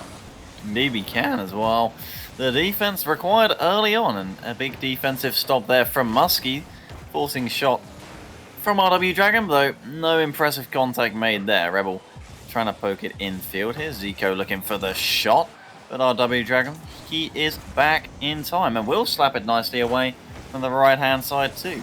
Almost onto the backboard though. Dangerous shot from Will, but double commit on the save, and the save is made by Rebel here. And once I was going to say, Bournemouth are the ones opening up the game with the dangerous aggression here. They are, but you've got to be, I think players at the level of Will and Honors especially, not taking anything away from Dragon and his performance tonight, but they've not been shooting as well as you could expect them to, and he's been caught out his front post there. Zico ready to capitalise. I think must have been good comms from the Martinis there, calling the fake, popping it across, and Zico's already in the air. Fantastic work from them to make that work. It looked simple in the end, but actually that was really well worked from them. That was fantastic from Rebel, faking out Will and then whisking it past RW Dragon before he had a time to respond. And as you say, Zico, so confident it looked as if he was maybe even pre-jumping, and Will finds himself backwards once again. Has to make a fantastic and impressive save, and do that he does, but once again, Bournemouth playing from behind here though. Yeah, last time it didn't work out too bad, yeah. No, it didn't. But I feel like something you just said there sort of encapsulates the problem for Bournemouth, in that, you said, Will makes a really impressive save there, just after you say, Will's backwards on his own goal line. Yeah, it's kind of like they're their own worst enemy at times, They're going for something flashy because they weren't in the right place to do the simple thing that would have perhaps been a bit easier and had a greater chance of success. Whoa, my goodness. Yeah, Will actually redirecting it past RW Dragon. So unfortunate that he found himself through the air at that moment, though he will be able to aggress here, but a good touch from Muskie is going to buy time for Groningen to rotate back, and Honors nearly finding the bottom corner there off of a loose ball. Can Will find the strike? No, Muskie with a save onto the Groningen crossbar, and can Zico counterattack? Don't think he has much boost though, so Rebel towards the backboard is going to force, Bournemouth back on their heels once again, and they're going to have to build from the back, and with a whiff like that, Dragon's not going to help the situation as it's back into the midfield. Groningen do get dunked, though, by Will, but Zico is back, and with the numbers back, it does seem like it's really hard for Bournemouth to break them down. Yeah, and then when there are attacks from the Martinis, there don't really seem to be numbers back on the side of Bournemouth, and it does seem to me that they seem to be leaving RW Dragon back more than his sort of fair share, you know, which you can kind of understand, given that perhaps Will and Onos have a bit of mechanical flair, something, you know, that could really unlock a defence, but you've got to think as well, on the flip side of that, perhaps you'd want one of them back on the goal line as well, so... Yeah, it's an interesting conundrum for them to try and sort out. It's one that we see a lot, you know, particularly I think we talked about it domestically, and RW's just not connected to that shot quite right, but it's how to use all of your players to the best of their capabilities, and almost don't have much time to figure it out here. No, not much time they have at all, as RW Dragon with potentially their best chance of the game. no. Unfortunately, Onos will get back in time and make a huge save, but Rebel is up for the rebound, and Onos makes another save. Onos keeping Bournemouth in the series right now, as 90 seconds for them to get an equaliser. Groningen are still slamming on the pressure. They really are. Onos might have pushed it a little too far there. He has, and Muskie has a simple shot. Just a bit of breakdown in communications there from Bournemouth, and it might cost them here. Such good defense from Onos previously, but the second he gets caught out, a little bit of a slip up, and Groningen and Muskie are there instantly to punish, and it has been a very clean and just simple mistake punishing, professional looking performance from the Dutch side.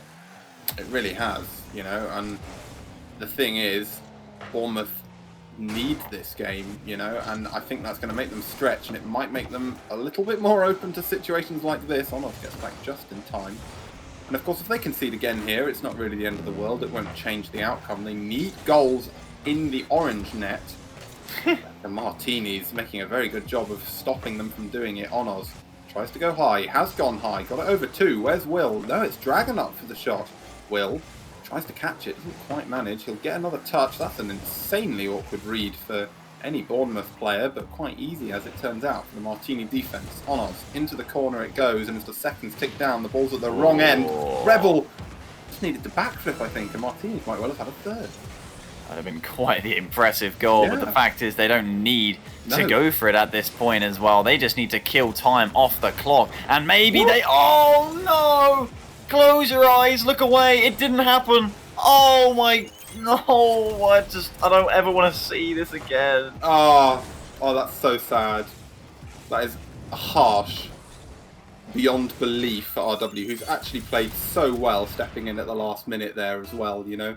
He's done brilliantly to keep up, you know, with these guys. Will recognises that that might be the nail in the coffin here.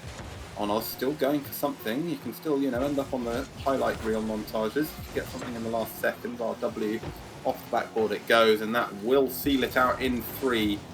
The sub played well, but not quite enough as it was for Bournemouth. Onos looking for his own net and can't even find that, which perhaps justifies their performance. Fair play Martini, take it in 3.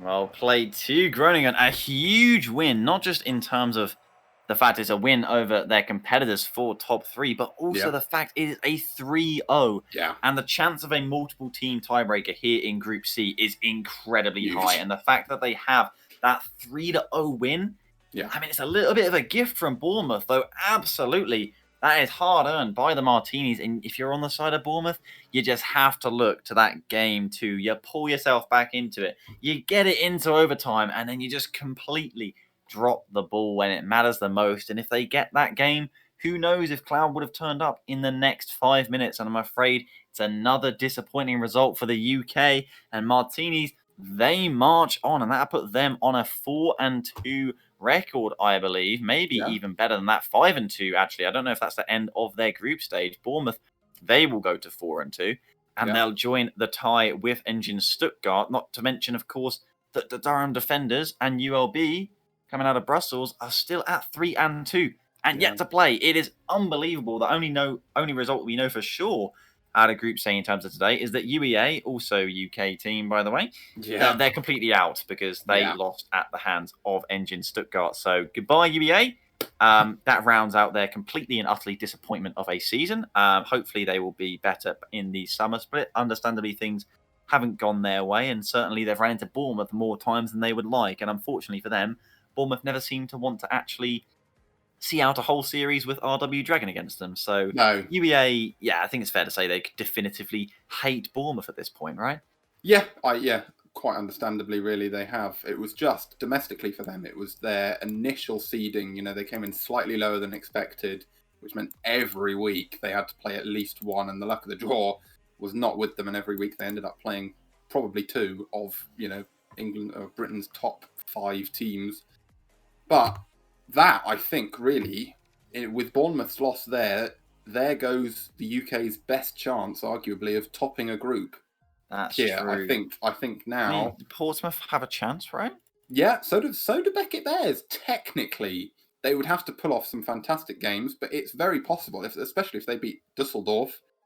I mean, imagine thinking that Beckett Bears were one of the UK's last hopes to top a group. It shows you how insane this group stage has been all around, It really has. I think Portsmouth having to win against the Groningen Mojitos to top their group, and that really is the UK's last hope. Of course, Salford still doing solid. Badgers will have a huge game against the Berlin Basilisks to see if they can get in, of course, over to Esports Team 20. It's not over for the UK, but of course, we are saying goodbye to the UEA Blue Jays, but a rather important series with regards to the UK, I believe, may be coming up rather soon, and it may be the one coming up right next. Of course, it will be in Group A, where the story of Group A, in my opinion, FHDW, currently at 4-1, will be going up against the UWE Sea Stags, who have to win that series. If they don't win that series, they will be out of Group A. They need that series to be able to tie up game differential with the likes of York or Tilburg, who they don't have the head-to-head against York. No. It's a tough time for UWE. Yeah. They have to win this series, but if FHDW get this one, I think they may be very nearly securing the top 3. So a huge series that we will have for you coming up next, and of course we will set it up as fast as we can. So we'll head to a break, and we'll be with you right after it. Thank you.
EURC analyst desk, where we have just seen a not unexpected result with the Bournemouth Barracudas taking down Groningen Fair Play Martini.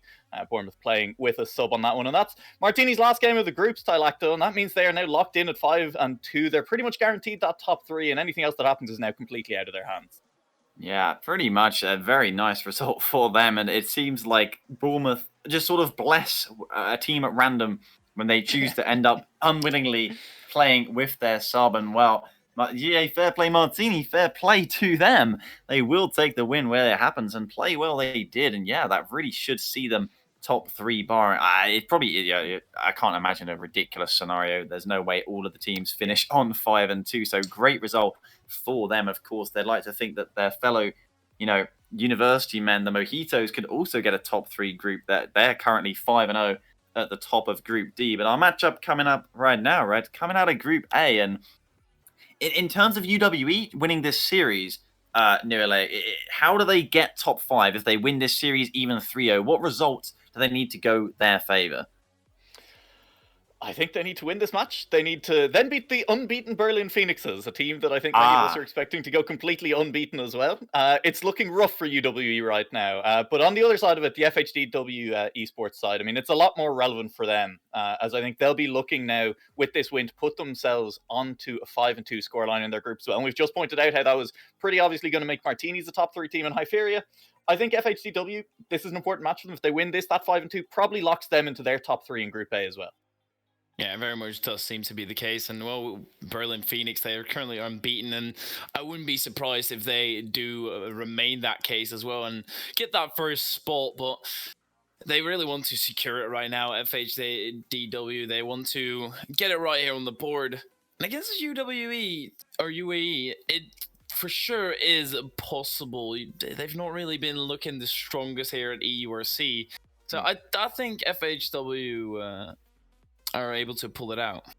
Sure. I mean, as you say, UWE potentially underperforming a bit of EURC, but Tylacta, they've been doing pretty well this week in their domestic league as well. I mean, they're coming in strong at the moment. Yeah, they certainly are a team in form. A miracle 15-point week at the end of NSC to somehow make the championship playoffs. So we know that, I mean, usually they've been a consistent team, but that result came out of nowhere, and we suddenly know how high their highs can be. But speaking of that, and unexpected great performances, we can't not talk about FHDW and just how right now they're 4-1, and it's looking like they could make the entire top of Group A all German, both teams coming out of the Uniliga. And I personally, maybe UWE might have lost hope in their group, but in terms of on paper, I really don't know which way to call this one. Yeah.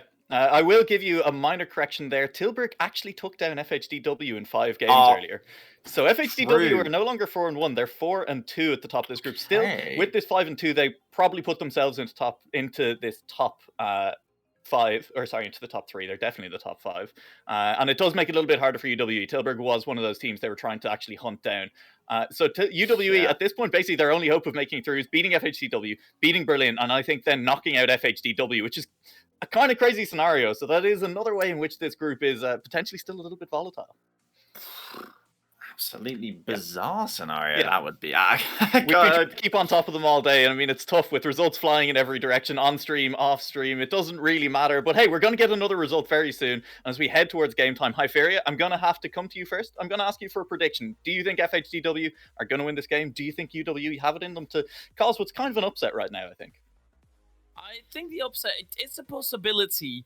Is it going to be likely? Not necessarily. I do want to give it to the German side here. They've been looking strong in the EURC, and I think they will continue their efforts and kind of massively break through, solidify themselves in that top 3. So I'm going to give it to FHDW. Yeah. Tylacta, I'm going to come to you next. UWE in the ascendancy, is that going to be enough to take down these German powerhouses? I mean, there's only one correct timeline right now, and that is UWE doing the impossible to make a playoff stage once again. I have to predict UWE to upset both German teams. I will predict them to beat not just FHDW, but also Berlin Phoenix, who I'm going to say get caught snoozing or know that they're top of the group no matter what. And because that means so much less to them, they just chat it up. UWE all the way, baby. All right, these are strong words, and listen, I do love a good underdog story, but no, I'm going to stop it here. I'm going to cast the final vote for FHDW. I'm going to say that, look, the German teams, they're just too goddamn powerful. They are going to take it down at the end of the day, and it's going to start right here in this series. UWE are going to be slapped back into place, and we're going to throw it over to Orion, and he's going to let us know whether or not that does actually happen over the course of this series. Well, we will have to see here. So UWE, they really have a mountain to climb, and you know, that first base camp, if you will, is going to be winning this series against FHDW. But Talacto, what are your thoughts coming into this? You know, UWE, they've been so good in UK University Rocket League recently, really kind of playing that dark horse role, and now we find them in a very important game in European University Rocket League. Yeah, seems like an impossible mountain to climb for UWE. You can't really knock them if they have lost hope at this point. Though I'd like to think they feel like they just have nothing to lose at this point, as FHDW have been on a roll. Though, as we say that, you know, Tilburg have given them a little bit of reality check. So credit to Tilburg, of course, and FHDW, you know, really wanting to get that top 3. And if they do want that, they are gonna have to get this series against UWE, and that is who stands in their way here. And of course, Utopia Coliseum, we have game 1. Both teams full rosters in terms of channel points prediction of the chat. I will just double check that here. What do you think Twitch chat went for? It's 80% in favor of FHDW, and to be fair, I can't really blame them. No, I still think, you know, despite UWE having a good showing, they are the underdogs coming into this. They're definitely the lower team, although Theorist of Wind is going to make me eat my words. I've been doing that a lot off stream as well. I was making comments and then just being completely proved wrong, much to the delight of the rest of the broadcast team. Yeah, I mean, not like you completely scammed everyone to get your channel points back or anything. And, well, No. UWE will take the lead, as we say, early in game 1. So, yeah, Vafarant, Medodi, and Zim gonna just immediately strike back off of kickoff here. An early dunk from Zim. Incognito's just like, oh, look, I can just dribble the... Oh, Zim with the pre-flip dunk. And, well, the UWE lead was fantastic and great while it lasted, but credit to FHDW, they have not hesitated one bit in terms of getting their equalizer. Short but sweet lead there. There might even be doubled here, or Vafaran can get off the backboard. But yeah, Incognito there, I hate those so much. You can't even see the player challenging for them, and you almost kind of get jump scared when that ball starts flying past you into your own net. Yeah. But, yeah, still 1-1 here. Only had a minute of it. Oh no. I don't know if we need to talk about this. I think No, we can just stay silent. Yeah, we can double just stay silent. dunk Sebadam, and then Incognito and Theorist of Wind. They do a nice synchronized flying routine. It's a new Olympic sport yet to come out here. They are going to end up sinking the ball into the incorrect net, and FHCW, they will take the lead 2-1. Those are the only details that need to be said here, and I think we can just say case closed at this point. Yeah, I agree. And 1 minute into the series, and we're already at the circus, it seems. Yeah. But we'll see if the UWE can compose themselves. That was a very composed air dribble by Theorist of Wind there, who's been the only goal scorer for UWE so far, if you don't count Incognito, but we don't talk about that. So anyway, moving on. It is Severdam at the back line now, trying to get this ball clear, but no boost to his name. Zim going to flip past this one, and running out of boost now is the FHDW offense. Well, they're looking to try and find a third, but Severdam will get an uncontested slap to the backboard. Will be a miss out of Midoti. The shot will be top shelf. Severdam just getting a pat on the back as he took that shot as well. Better two going than none. UWE knew this was an S-tier chance, and convert it, they will. And a couple cracks shown there by FHDW. That missed backboard read. It's the sort of thing that could certainly give FHDW, not FHDW, UWE some confidence. Absolutely, just a little mistake there coming out, showing that both teams are definitely human so far. But we'll see if we can get some better plays. Sebadam using that wall dash there to great effect, and almost managed to set up his teammate there for a pretty easy tap in, but that opportunity not connecting as the net was stacked for FHDW. Sebadam up high, not really getting this ball clear, and it's dropping center, although Sebadam with no boost is able to collect this one and flick over the top of Midoti. Not able to follow up though, and it's Incognito able to get on that one, and Sebadam has got a tap in. It was an half asleep FHDW defense there, Tylacto. Now the wide end getting a little bit confused. Vafarin and Zim maybe miscommunicating. Sebadam, experience, to be fair to him, saw the hesitation and just thought, I will take a load of that and we'll put it between them and we'll punish. We have 5 goals in less than half of this game 1. Yeah, so that can only mean that we're going to see 10 goals deciding this game, right? You know, Well, maybe this rate- another own goal thrown in as well if we're replicating halves. Maybe. We'll have to see. 10 goals with another own goal. That one probably going to get quite good odds at the bookies, I must imagine, as Midoti will try and find the infield pass, but it will get cut out by a Theorist of Wind, who doesn't quite find the bounce touch there. Incognito, though, going to cover and buy some breathing space as Vafarin can't quite get it past him. Another touch from Incognito, really disrupting this transition for FHDW, but Zim will get it deep into the West England end here as a whiff means that Sebadam is required, though dunking was Midoti. No more boost for him. Can he find the infield? He will find Vafarin on the 50, but again, Incognito. No hesitation there, will interrupt the play, and that's what UWE need to do, not just to kill the confidence of FHDW, who now have the dribble with Midoti, but again, Incognito making the block that was required, killing that confidence of FHDW, but more also running down the time on the clock. Yeah, that time has definitely ticked down that 3-2 score. Well, I got the own goal, right? It's not the other end though. This is. I didn't specify that. I know, but I mean, okay, right. There's 6 goals out of 10. There has been 2 own goals. We just need 4 more goals in the next minute and 20, but that just feels like even that is a little bit of a stretch. Surely we don't get a 3rd own goal.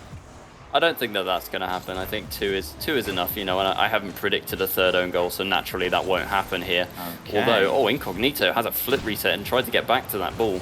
Theorist of Wind is going to be beat to that one, and it's only as far as Sebadam in the midfield with a fake challenge. Going to leave it for Incognito on the back line, but the clear really isn't great. It's an infield pass from Zim to absolutely nobody, and he's able to follow up the touch all by himself there. And now, clock ticking down, we find ourselves at a deadlock here, so I think this game starting to get a little bit more serious now. You can't help but imagine the next goal will be decisive as Zim passing it infield to Midoti. A nice 3-man play from FHDW, but it doesn't come together at the end. Sebadam is going to force 2 players back, doesn't have the flip reset, and with all 3 committed, the ball does get clear. Theorist and Incognito both in this corner, and Incognito will be the one to get the ball away. Theorist is up, and win it he does. Incog trying to get the delayed flip touch. Won't quite find it, and Seb is going to control here. Can he control it? Yes. Flicks it, not to the best ability, but Zim is taken out. The infield to Theorist. And the shot jumps down off the crossbar. I actually couldn't see it. The touch, the pinch, Incognito and Theorist the win. They may have not got it the first time, but the rebound is enough. And with 2 seconds on the clock, UWE could have done it here. Yeah, that's ridiculous. I didn't think Incognito had the shot at all there, and that the time was just going to tick down. But Theorist to win on the goal line just puts it straight onto the nose of his teammate. And barring a full court carry here from FHDW, which isn't going to happen, UWE, despite putting 2 in their own net, have managed to come out and win the series with only 2 seconds left. Win the series after 1 game. That's That is how good they are. I mean, that's fair enough. I mislabeled both teams, I think, twice during that 5 minutes. But to be fair, it is the first time a UK team has taken game 1 on the mainstream today. And who knows how long in the competition as a whole. As actually, credit to UWE, they actually outshot their 7 shots to 4. And they also outscored massively, in fairness. 6 goals to 1, you have to say.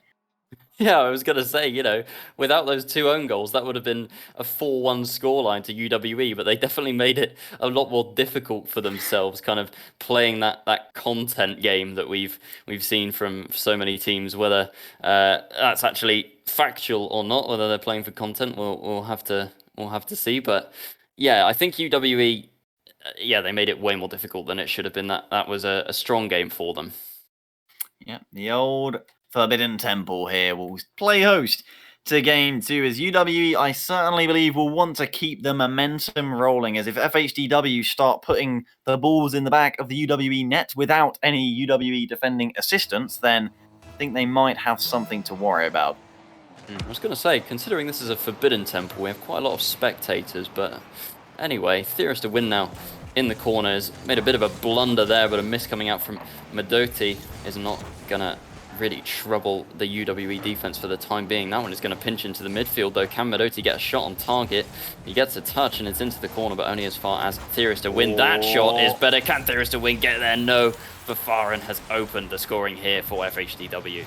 Yeah, they will strike first this time. Theorist certainly looking for the pinch there, but unfortunately just put the ball mid, and Vafarin, as you say, a little bit too quick for the English defense, and tuck it away he will. FHDW, 1 up in game 2 here.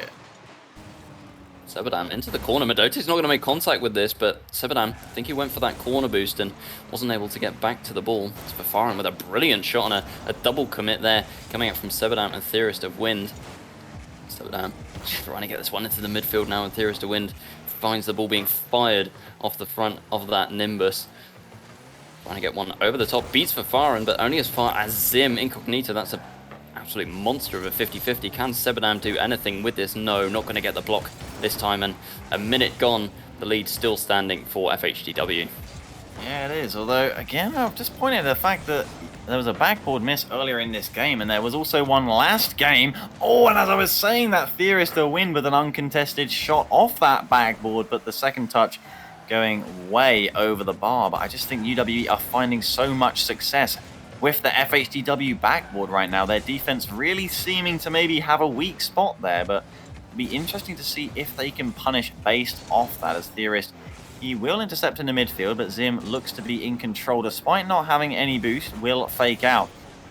The UWE player, Vafarin, looking for the flip reset, looking for the bounce, and I'm not quite sure what he was going for there, pogo or whatever on earth you call it. Sebadam looking for the backwards dribble, will take the 50-50, but Medoti maybe winning the race to this one. He does pass Theorist, maybe looking for the shot, nearly so close as You're not serious, are you? Apparently. Theorist to win. That's his second own goal of the game, of the series. What is this?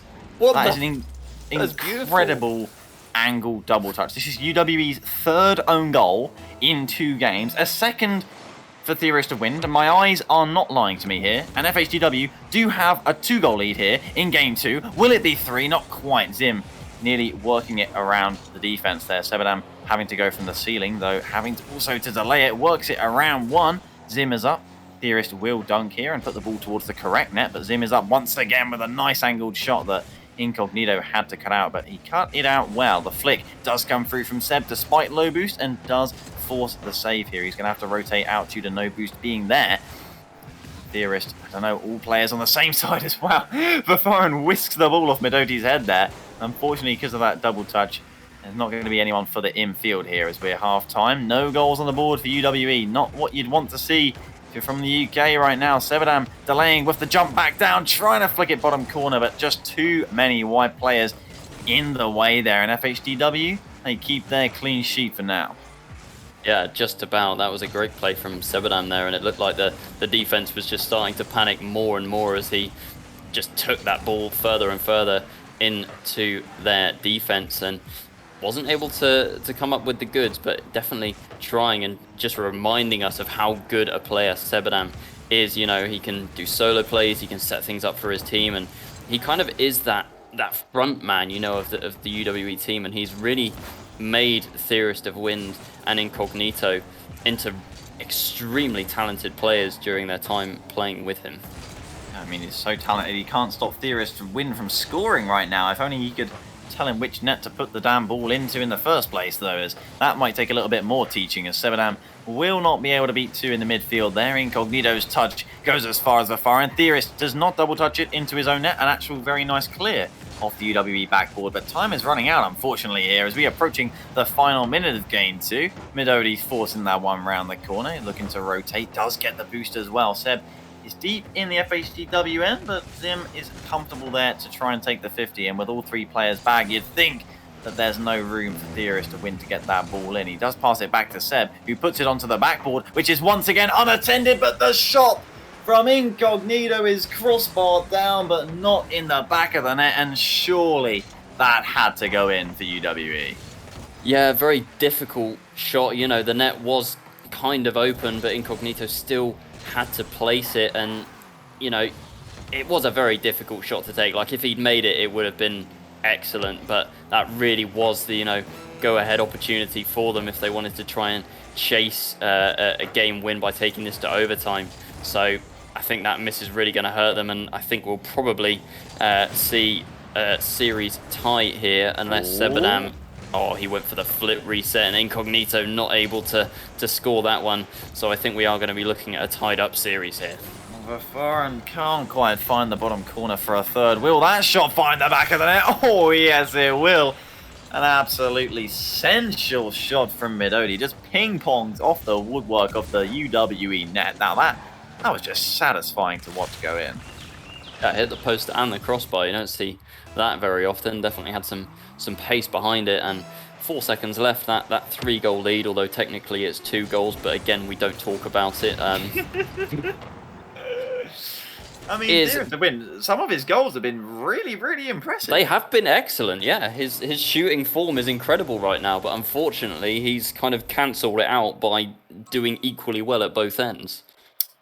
Yeah, you definitely could say that. And, well, UWE not without their chances that game. In fact, it was 5 shots apiece, so FHDW far more clinical when it mattered here. And I'm afraid that will be what the difference is in that second game. And at the end of the day, it ended up not being very close, though. Of course, that backboard, again, providing chances for UWE. I wish they would exploit it more, as that's where their best chance came. And unfortunately, it only met the FHDW crossbar as we effectively head to our standard best of 3 here. 1-1 in the series. Of course, UWE have to win to have any chance. And realistically, so do FHDW if they want top 3. Yeah, absolutely. Whoever wins this game going on to match point, as you say. And interestingly, yeah, you talk about that backboard defense, and I feel like that could really go well with some aggressive plays and demolitions. You know, if the FHDW players are just kind of sitting ducks in that net and aren't committing to the backboard, just get rid of them, take them out, put that like gaping hole in the defense and exploit it as 2 back-to-back opportunities gone begging from FHDW here in the first 30 seconds. Yeah, Zim and Vafaran only able to find the crossbar of UWE, and a big touch from Theorist of Wind is going to keep Medoti's shot off target as well. Can Vafaran save this one before it finds the bottom corner? He actually doesn't. I don't know if he thought it was on target, and Theorist of Wind is going to open up game 3 with a goal into the correct end of the field. Vafaran mistiming his flip there, and it's going to be 1-0 UWE. Yeah, that was a strange one. He definitely looked like he was close enough to that ball that he could have flipped into it, but I think he just flipped his car the wrong way and ended up with the ball just rolling past him. So an unfortunate one to concede, but an important one if you're UWE, getting on the board first and trying to go for that match point. Indeed it is as well. Game 3 still in favour of UWE. Sebadam again with that wall dash. Gonna actually create a chance off of it. Theorist of Wind gonna find the back of the net again. Look at that. He just beats out Zim with the 50-50 here after delaying it. And Vafaran is gonna whisk it away from Medoti. And look who is there once again, is consecutively found the correct net.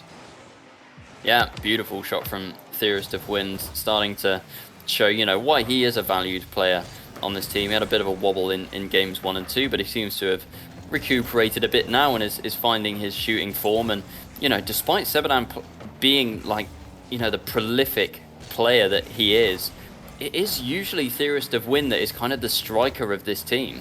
Yeah, he is certainly the one who cannot stop scoring for good or bad right now, and Zim is going to try and deny his counter-attack there. Do it, he will. Sebadam over to Incognito. He pops it up off the wall, but Vafaran is the only one in position to challenge that. Theorist instead patient, controls it, takes the 50, takes 2 out the game. It rolls up the wall, off the ceiling. Incognito over to Sebadam. He just beats out Zim, but Vafaran patiently positioned, is going to clear that one from the backboard as that shot again from Theorist, forcing out a save from Vafar, and it comes off the backboard again, but Midoti here with space. How much boost though? Not much. Looked for some sort of musty play, pops it past one. The Theorist up there is going to force the touch from Vafar, and the shot blocked by Incognito. Zim there looking like he had a good angle, but sadly denied of that one. It's still 2 for UWE. Theorist popping it to Sebadam, but no angle on that shot. Incognito quiet for a little while here. He's going to pop here and make a nice 50. Theorist is going to be there for the shot, but ramped it up only to get blocked out there by the strong FHDW defense. But of course, if UWE can keep them on said defense, then they won't have anything to worry about, though they do link up here and look to threat. UWE, oh, then they need to block this one. Double commit will come out off Medoti's soft shot, and the 2-goal lead with just over 2 minutes left is still intact right now. Yeah, 2 for UWE, 2 minutes left on the clock. They're doing a great job of holding this one so far, and it hasn't really been, you know, consistent pressure from FHDW. They've just kind of shown flashes where they've gotten upfield and taken a few shots. Some of them have been, you know, good and challenging. We saw a few go off the woodwork and requiring good saves out of UWE, but so far they haven't managed to find anything. So I definitely think UWE looking in control in this game thus far. Indeed, well, Sebadam is trying to keep them in their end as Vafaran receives the ball on a pop-out, looking to 50 with Theorist, although the flag cars meet. Theorist comes out on top. Zim was in position, but Incognito will dunk him, so Medoti has to buy time, but also wants to find Zim, and that's what he does. Zim over to the side, but his touch a tiny bit too far away. Incognito as far as Vafaran means that he can take that ball towards the back ball, but Sebadam, now the one there, clears it deep into the German end as Incognito misses his touch. Theorist is up and will make said touch. No quick recovery off the ceiling though. Vafaran should be okay to take this one, but he's got nowhere to aim at really. Just slams it downfield, although comes uncontested off the UWE backboard. Incognito was confident and does take it. Theorist though, his shot will go wayward into the final minute. Still the 2-goal lead. Blocked from Incognito though, no boost to recover. And a block from Midoti here. FHDW at a little bit of a stalemate. They need a breakaway here, but the flick, Vafaran can't reach it. Medoti, can he take this one? No, Theorist is going to dunk him. Zim also required, but Theorist dunks him too. Is the shot going to be there? No, Zim is back in time to make the save. And FHDW, they need a goal, and they need it now on the counter-attack. The shot, though, it again is just off the UWE crossbar, and it has truly been a curse for FHDW in this second game.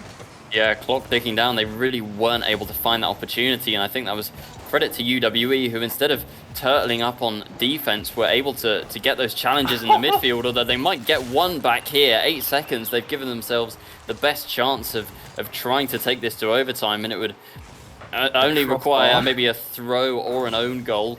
Do we even dare say those words in these last 8 seconds? You've just said them, and we all know kickoff goals are very, very possible. Theorist is on the kickoff, though. Win it he does. Vafaran will take possession. He has to do it here. He's off the wall. He's air dribbling it towards him. The free jump was there. He's popped it off the corner. It's one last chance. The shot, though, had to be an absolute golden boot one, and it sadly for FHDW, it was not. And it is UWE on the back of Theorist of Win shooting in the right end of this game, who will move 2-1 in the series. And interestingly, they were tied for shots on this game once more. An incredibly close one, and I could easily see it going to Game 5.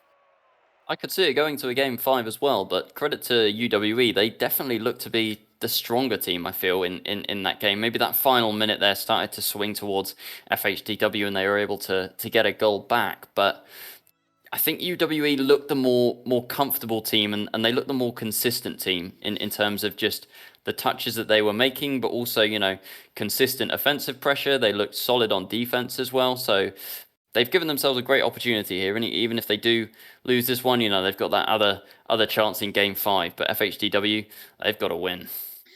I do feel like UWE do look good, as you say, though I think the entire game and series would look very different right now if it weren't for the UWE crossbar. And depending on how informed that man is, I think may determine just how good FHDW look, as their shooting, if it was just a couple inches different on 4 or 5 occasions there in that game, I think we could be looking at a very different situation right now. But this is where we are Game 4, match point UWE to stay alive in the group and really ruin FHDW's top 3 chances, which they are themselves trying to keep alive. And Zim has to do a lot of work with no boost, but just gets dunked. Sebadan will pop it out. It will be Theorist, and it will be Theorist towards the far post. Just 20 seconds into this Game 4, and Theorist and UWE strike first.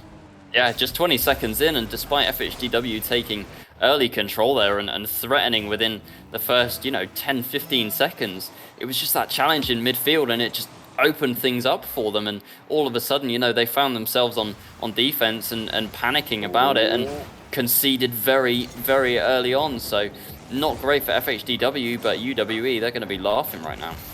Sebadan got the flip reset and got the big boost, though he can't make that challenge. Vifarin high on the backboard. Incognito misses the read, but the shot did not get taken by Medoti, and they're going to get away with it, UWE. The 50 off the wall, one out secondary by Sebadan. Medoti tries to block him in the corner, but just can't. So Vifarin, he is required as Incognito towards the backboard, but the defense is there this time. Sebadan up quickly to respond and try and keep that FHDW comfort and confidence down. The bounce is dangerous, the shot even more so, and once again Sebadan and Theorist of Wind link up, and this one is a simple shot. FHDW defense is just falling apart right now. Yeah, well, it was almost a complete deja vu to the previous goal. That challenge from Sebadan was in exactly the same place, and the ball popped into the midfield, and it was Theorist of Wind who was just there like an absolute rocket to send it home. And he's, his shooting has just improved more and more as the series has gone on. Maybe he was just, practicing on his own net previously, just the BM like, oh, well, I'm going to take a few training shots on my own net, and then I'll put the real ones onto yours. I mean, maybe. How many goals has he actually got on this series if you count the own goal? Could it be a hat-trick here? Oh, it actually will. He just cannot stop right now. 3 goals, just a minute and a half into this 4th game. And FHDW are looking at a disaster here. The backboard miss from Medoti once again. Their Achilles heel, as it seems to be time and time again. And I'm just going to point out I was the only analyst on the desk who predicted a win for UWE. I trust you to predict that, but Theorist of Wind, honestly, this man needs some help. He's addicted to scoring right now. We need to put him in an institution, get him some therapy. Like he just cannot stop scoring. Yeah, exactly. But how many can this one man score? He's completely torn apart the FHDW defense. A lot of that credit does still have to go to Sebadan, who usually we give too much credit anyway with regards to UWE, though he is with 3 assists right now. And you have to say, from the side of FHDW, it feels like you just have to stop the problem at its root, though, when he's right there at the top of it, getting a dunk in front of your net. There's not much you can do after that point. Medoti just shut down, and FHDW have played so well and consistently this series, but in Game 4, they have not been given an inch. No, well, I don't want to say it's over just yet. I can't quite hear the fat lady singing, but at 4-0, that's a real statement from UWE. It doesn't look like they're going to concede here either. Oh my goodness, please just go in. Never mind. Theorist of Wind. Is he going to get another one here? No, actually opts to do the Sebadan play there and pass it infield. But yeah, this really is a statement now. The floodgates are well and truly open, and I don't know how many more that UWE can score in this game. I don't see FHDW finding a way back into this as things stand. I don't know if they get a goal, but it has to be soon, and I can see a chance. Zim towards the top corner, but Incognito, when he was required there, making the save. Oh my goodness gracious me! 4 players involved, tiki-taka pinball off the UWE net. What on earth has happened here? I took a sip of my drink while you were talking and almost choked. That would have been the first time we'd had a caster death on stream. That was... I can't even describe what just happened, but we have 4 own goals now in a series that has had 4 games so far. Another double touch as well. Yeah, ridiculous. Unbelievable. Incognito just getting in on the action there as Vifarin towards the corner.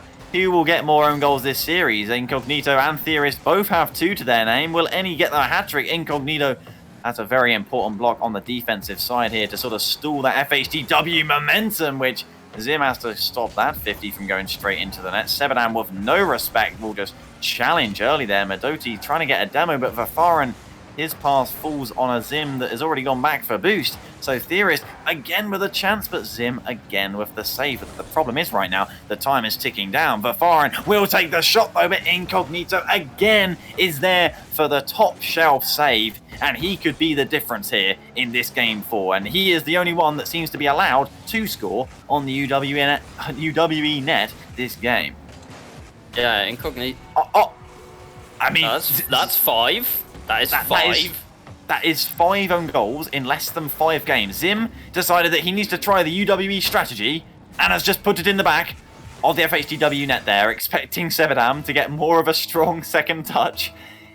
Maybe this is going to work. Maybe FHDW are going to score many goals now. Well, yeah, but they kind of need to start doing it at the other end. That would help them, I would imagine. That's true. Oh man, this series has just been an absolute roller coaster. I've never seen anything quite like this. Like, I mean, credit to Theorist to win. He managed to iron out his early misplays and has had an excellent game 4. And Incognito on the back line as well. You know, he hasn't been too prominent on offense, so he almost managed to get a goal to his name there. Yeah, he hasn't been too prominent on offense, but definitely saving UWE on multiple occasions from conceding. And then Sebadam has just kind of been the glue holding the offense and the defense together, getting a few on the board for himself as well. So UWE, they are really, really working well at the moment. It's no surprise that they made it into that NSE championship bracket playing like this. I mean, fair play to them as well. Vafaran maybe with a consolation. Medoti couldn't quite turn it in, but Zim can. They need a goal a second here, and I'm afraid I just don't think that's very possible. I think it's fair to say UWE, they will take the series here in game 4, despite this consolation goal for Zim and FHDW.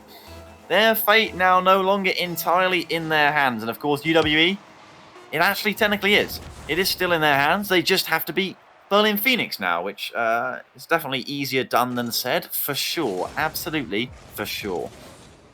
Yeah, well, you know, you often talk about the first kind of step in climbing that mountain is the hardest one, but I think in this case with Berlin Phoenix waiting at kind of base camp 2, I don't think that theory is going to hold water, to be honest with you. It is going to be a monumental task for UWE to probably even get a game win against them. Like, Berlin just looks so dominant. So, you know, UWE, they actually did really, really well to take that series, and they should be proud of themselves. But Berlin, they really are the gatekeepers in European University Rocket League right now.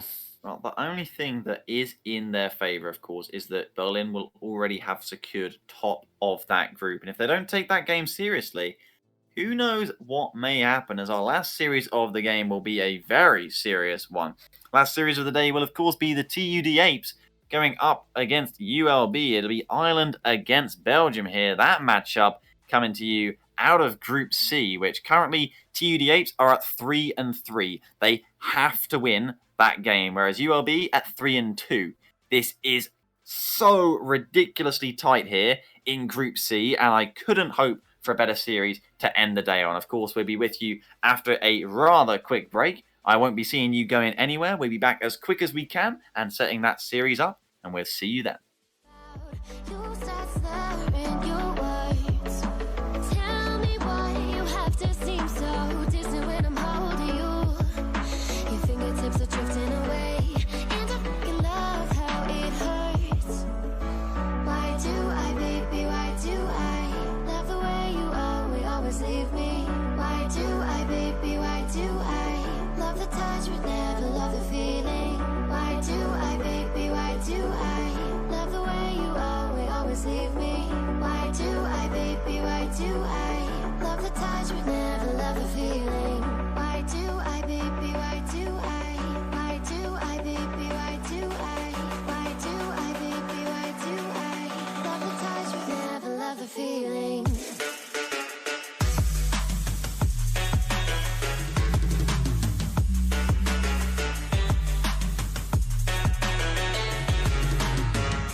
Just like the street lights lit this town, like a fire in a blaze, gotta burn it down. Can't be afraid to leave this out. We got this far. Welcome back to the EURC, where UWE have done it. They've done the first step at least, and they've managed to beat FHDW, which unfortunately is the easier of the two German teams. And Orion, look, they managed to figure out how to score a lot of goals, which will help them against Berlin. The problem was it wasn't always at the right end of the pitch.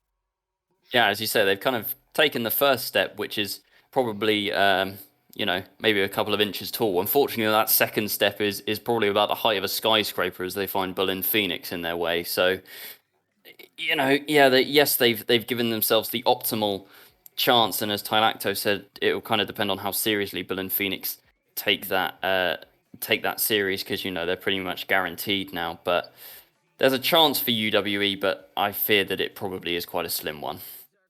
Yeah, absolutely. And of course, if we look over then at FHDW, with this loss, that's their last game of the entire group, Hyperia.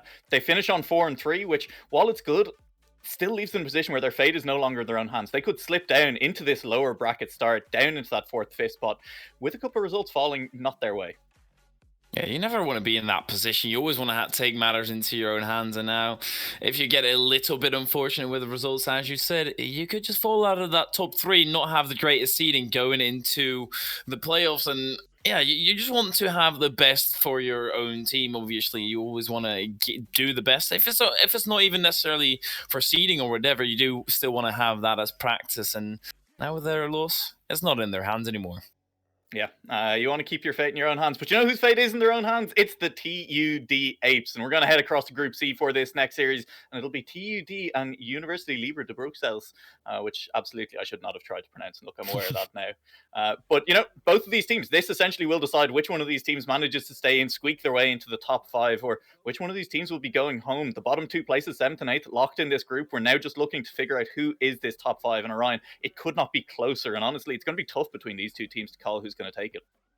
Yeah, it really is. These mid-table matchups can really produce quite some electric Rocket League. So I'm expecting to see a bit of a slugfest here. You want to be in that top 5 so badly just to scrape into those playoffs, and you never know what can happen in playoffs. It all depends who pops off on the day, as opposed to league play, where it's kind of more of a slow burn. So that first step is going to be getting there, and I'm sure both of these teams want to do just that. Yeah, absolutely. I mean, of course, I'll admit to being slightly biased. The Irish team, I want, with NUIG Griffins kind of bombing out of Group A. TUD Apes, this last Irish hope for me. I'm desperately hoping that they can do this. And they're an exciting team to watch on their day. They definitely pull off the infield passes and, pull out some pretty clean play at times. But ULB, over on the other side, I fear it. They've been looking pretty strong throughout the tournament as well. And I think they'll be deeply upset if they miss out on these playoffs at the last second. Yeah, that would be absolutely gutting. Currently sitting in 4th, but then if they do take the loss, they're just not going to be sitting in 4th anymore, are they? So if you're on the verge of being there and then get denied at the last moment, especially by an Irish team. Hey, so... Wow. I mean, I very much like the infield passes, and I do hope they come through, because then you can definitely have another supporter for TUD, because I'm a massive fan of those. So if they do manage to do well and get those infield passes, you can count me as a supporter for them right here. Yeah, and I mean, if we just look across at the rest of this group for a quick second as well, I think the last big marquee matchup was Durham Defenders versus Bournemouth. That happened just off stream there before this series as well, with Bournemouth managing to beat Durham, which means that Durham, I believe, will finish the group on 4-3. No, they still play Engine Stuttgart. So Engine Stuttgart will be the last big game. But we potentially have, I think, five teams in this group. 5 teams of the 8 finishing on 4-3 in Orion. At that point, I mean, the tiebreakers start getting really messy. I think it'll potentially go down to goal difference between some of these teams at that point. Yeah, I think first it might even be the head-to-heads, right, before we start looking at goal difference. And I'm sure that Tylacto is furiously typing away at his keyboard trying to work out the head-to-head results and all of the possible scenarios. Probably got his Doctor Strange cloak on for good measure as well. But yeah, it is going to get really juicy as we get down to those final matches in Group C now. Yeah, of course. I mean, look, this was the group that we came into the start of the day with 5 teams tied on 3 and 2. So I think it's only fitting that we end the week with 5 teams tied on 4 and 3. That'll be the right way to go out. But with that said, I mean, look, this is going to be the first matchup to really decide, this big swing result. TUD Apes lose, they're out. TUD Apes win, they're probably in. But, it could still go any direction. So, Hyperia, I'm going to come to you first. I'm going to ask, which of these two teams do you think actually has it in them to stay in? Can TUD Apes pull it out in the clutch moment and keep themselves in this competition? I always love that when people regain themselves from a position where they're definitely not necessarily should be regaining themselves. So I would love to go with TUD. I do think they have the capabilities to actually pull through as well. Not just, I think it'd be a fairy tale story. I do think they definitely have the capabilities to do so. So I'm gonna back the Irish side here. I'm gonna do it. I'm gonna back the Apes. Yeah, well, listen, I'm going to save my prediction for the end because, it's going to be a complete surprise to everyone when I actually pull it out. It'll be a shock. I promise you. Orion, I'm going to come to you next. So who do you think actually has it in them to win this series? Well, Hyperia's gone with his heart. I think I'm going to lead more with my head, to be honest. Just looking at the previous matchups, TUD Apes, their wins have been against Stuttgart, UEA, who are now out, and also the, I'm not going to try and pronounce that, Griffins, who are bottom of the table. So they haven't had great results against the top tier teams, whereas ULB, they had some very good wins against Bournemouth, UEA. They also beat Martinis, which is a really good result for them. So I think on paper, ULB have this one. Oh, God, I hate how reasonable that argument was because it just makes what I'm about to say next. It just shows it for the absolute bias that it is because I'm going with TUD. Of course I'm going with TUD. Everyone knew I was going with TUD, and look, that's where we leave it. And I hope the casters, carry some of my bias with them throughout this series. Let's all cheer for the TUD Apes. I want to see it in Twitch chat as well. It's going to be the TUD Apes, and ULB, unfortunately, are going to be the victims of that. Easy 3-0 sweep, and we're going to throw it over to the casting guest. Tylacta, take us away for the easy TUD win.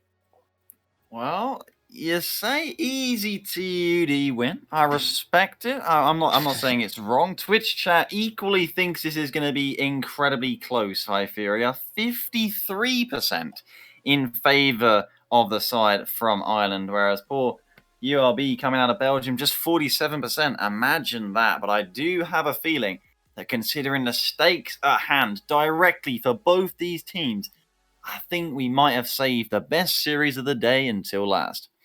Oh, you always wanted to do that. But honestly, the Twitch chat predictions, it's just a popularity contest at this point. There's no real logic behind it. It's like, oh, I like monkey, I go monkey. And then they press a button and then whatever happens. Well, these are apes. These aren't monkeys. These are apes. Aren't they the same thing? I mean, I don't think a biologist would agree. I'm not much of a biologist myself, but I feel like there's definitely a distinction between apes, gorillas, monkeys, chimpanzees, orangutans. There's a lot of distinction there.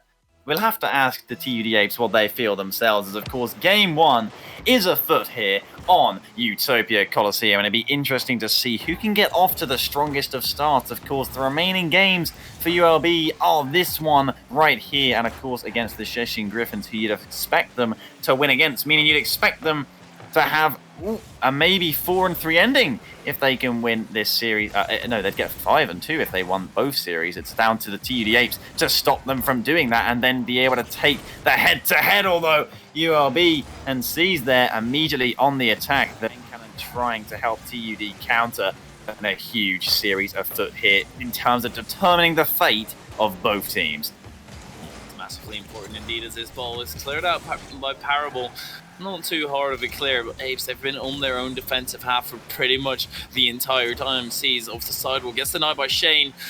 And the ball gets sent flying towards the other side of the pitch, and Cannon catching it. Slyax looking for the miss out of Parable, but he's not going to miss that easily. The Apes have been under pressure, but they've not succumbed to it just yet. And now maybe it's not a good shot from Slyax. That could have been a shot on target, and it probably would have gone in. Instead, it's Shane with a 50 down the other end. Also not converting though.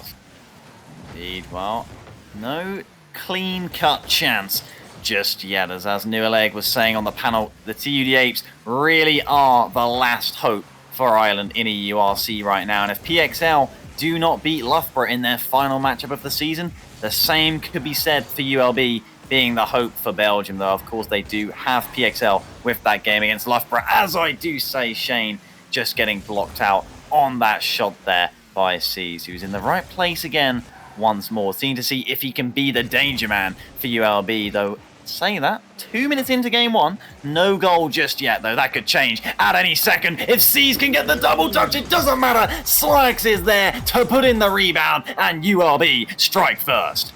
Slyax has been known to be in this position already before, in that position where he sees if a miss is coming in, I'll be there. I'll be there for the miss and put it in, convert it into a goal.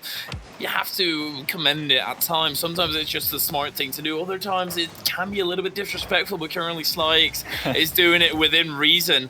No, Shane, it will be denied by Slyax, clearing that out to the side. Putting an absolute slapper on it as well. And can, I guess, to clear it straight back in towards the center. Powerball actually can't get a hit on it. And Slyax sending that one up to the ceiling. No touch on the ceiling, and that is going to misread it for Encan and drops back into the center. And this is what I mean. Now Slyax going for it is a little bit disrespectful almost. Oh, maybe, but it's certainly helping them keep up the pressure. As not really any more than one shot on the board for the TUD Apes right now. ULB, they've already got 5, and the problem was that goal went in despite there being 3 Irish players back on defense, and Encannon thinks he's playing rugby. It's an absolute conversion of a shot there. It was uncontested, though, with 2 goalies in the net. It had to be a good one, though. A good one it certainly was not, unfortunately. 2 minutes on the clock, and ULB going to keep their 1-goal lead for now. But for how long? The chat of a 50, but Encannon is beaten out by Slyax, who is a thorn in their side right now. Looking for the touch for the ceiling, but blocked by my Parable, and the time is ticking down, but there is still time on the clock. Oh my, indeed, there's time on the clock, but it seems like every time you say there's no goals being scored just yet, that's when the action all of a sudden happens, and this is what I mean. I even mentioned it, and it's already action-packed on the side of the Apes, and the defense holds strong for ULB. Now, Shane, can he actually get past? I mean, he does get it to the backboard. It's Encannon, and can't rip that angle, can't get it towards the center. Powerball denied by Seas, and the counter-attack is imminent, unless Shane is actually getting in front of it. Indeed, he is. Whips it in towards the center field position. Seas still getting in the way, but the Apes, they're showing stuff now, and it's good stuff for sure for them. Still not able to break through just yet. Yeah, they're scrambling and making the ULB defense work hard, but the end product is so nearly good enough, but it just hasn't been so far for the TUD Apes. 4 minutes have passed, and they are yet to find the back of the ULB net. Their shooting just has been too poor, and a clear from Seas, despite the demo and the smoke screen. It's a war zone in front of the ULB net right now, and up Encannon will go. The shot will bounce, and it will find the back of the net, and finally the ULB defense gives way. It held strong for so long, but Encannon will blast his way through. What a shot as well, perfectly placing that in that left-hand side of the goal. Otherwise, it probably would not have found its way through. And with an equalized scoreline heading into the final 40 seconds, Apes could just press the issue and continue their momentum into this final 40 seconds, ending in regulation. They are on the attacking side. Slyax clears it out only until the midfield, where Shane's actually Shane gets the touch and the save out to the side. Decent 50 from Shane in the center as well. There's nobody really following it up from the side of the ULB. They can just move down the other end. These final 15 seconds are going to be action-packed. As you thought, the momentum was TUD's, but suddenly they're back on the defense white more as Slyax has just effectively cleared the ball for them. I think ULB miscommunicating, maybe the nerves starting to come into play, as you don't want to start open game one with a 0-second goal, and you certainly won't want to be losing game one overtime. But interesting, Hyperia, that is exactly where we find ourselves. Yeah, one team is going to have to find themselves at the worst end of a loss. There's no draws in Rocket League. Slyax could just be doing that for his team right here. It sees on the sidewalk, getting denied by Powerball, still dropping in towards the center. Voco with a shot, no bumps in the goal line. Encannon gets the save. Now he needs to clear it out with 0 boost. That's going to be a tall hill to climb. It's going to be manageable for now as the passing field. Powerball, can he get it off to the backboard? He can! Well, that is obviously not where he actually wants it. Denied by the crossbar, and 30 seconds into overtime, we at least have an extension here. Indeed we do, as TUD look dangerous once more. The pressure from Shane, it bounces out, but no answer is there. And suddenly My Parable having to intercept in the midfield, and do that he does. Cannon, the danger man right now, forcing the clear. My Parable, though, trying to keep up the pressure, but TUD look vulnerable. If the shot goes from end to end, Cannon can't keep it out, and Seas will punish here, and ULB see out game one. I want to quote something from the panel real quick from the analyst desk, of course. Okay. Easy sweep the apes. I'm not a mathematician here, Talaxo, but I don't want to go into the definition of the exact words because we already had the apes, monkeys, but I'm pretty sure that a easy sweep is not possible anymore. Yeah, I'm running the numbers, and that is indeed what I am actually getting. That this cannot be a sweep for TUD Dublin. That is actually, maybe you can actually make it as a mathematician. I fear it. That is some fantastic analytical work. If only we had you on the panel, right? It's not like you actually predicted the TUD Apes as well. Although, of course, you didn't say in a sweep. Of course, ULB have honestly rode the wave there in that game one. It felt like TUD were definitely the more dangerous team for the majority of it, following the opening minute or two. But to get that goal in overtime to take game one, that's a massive sucker punch to put them up in the series.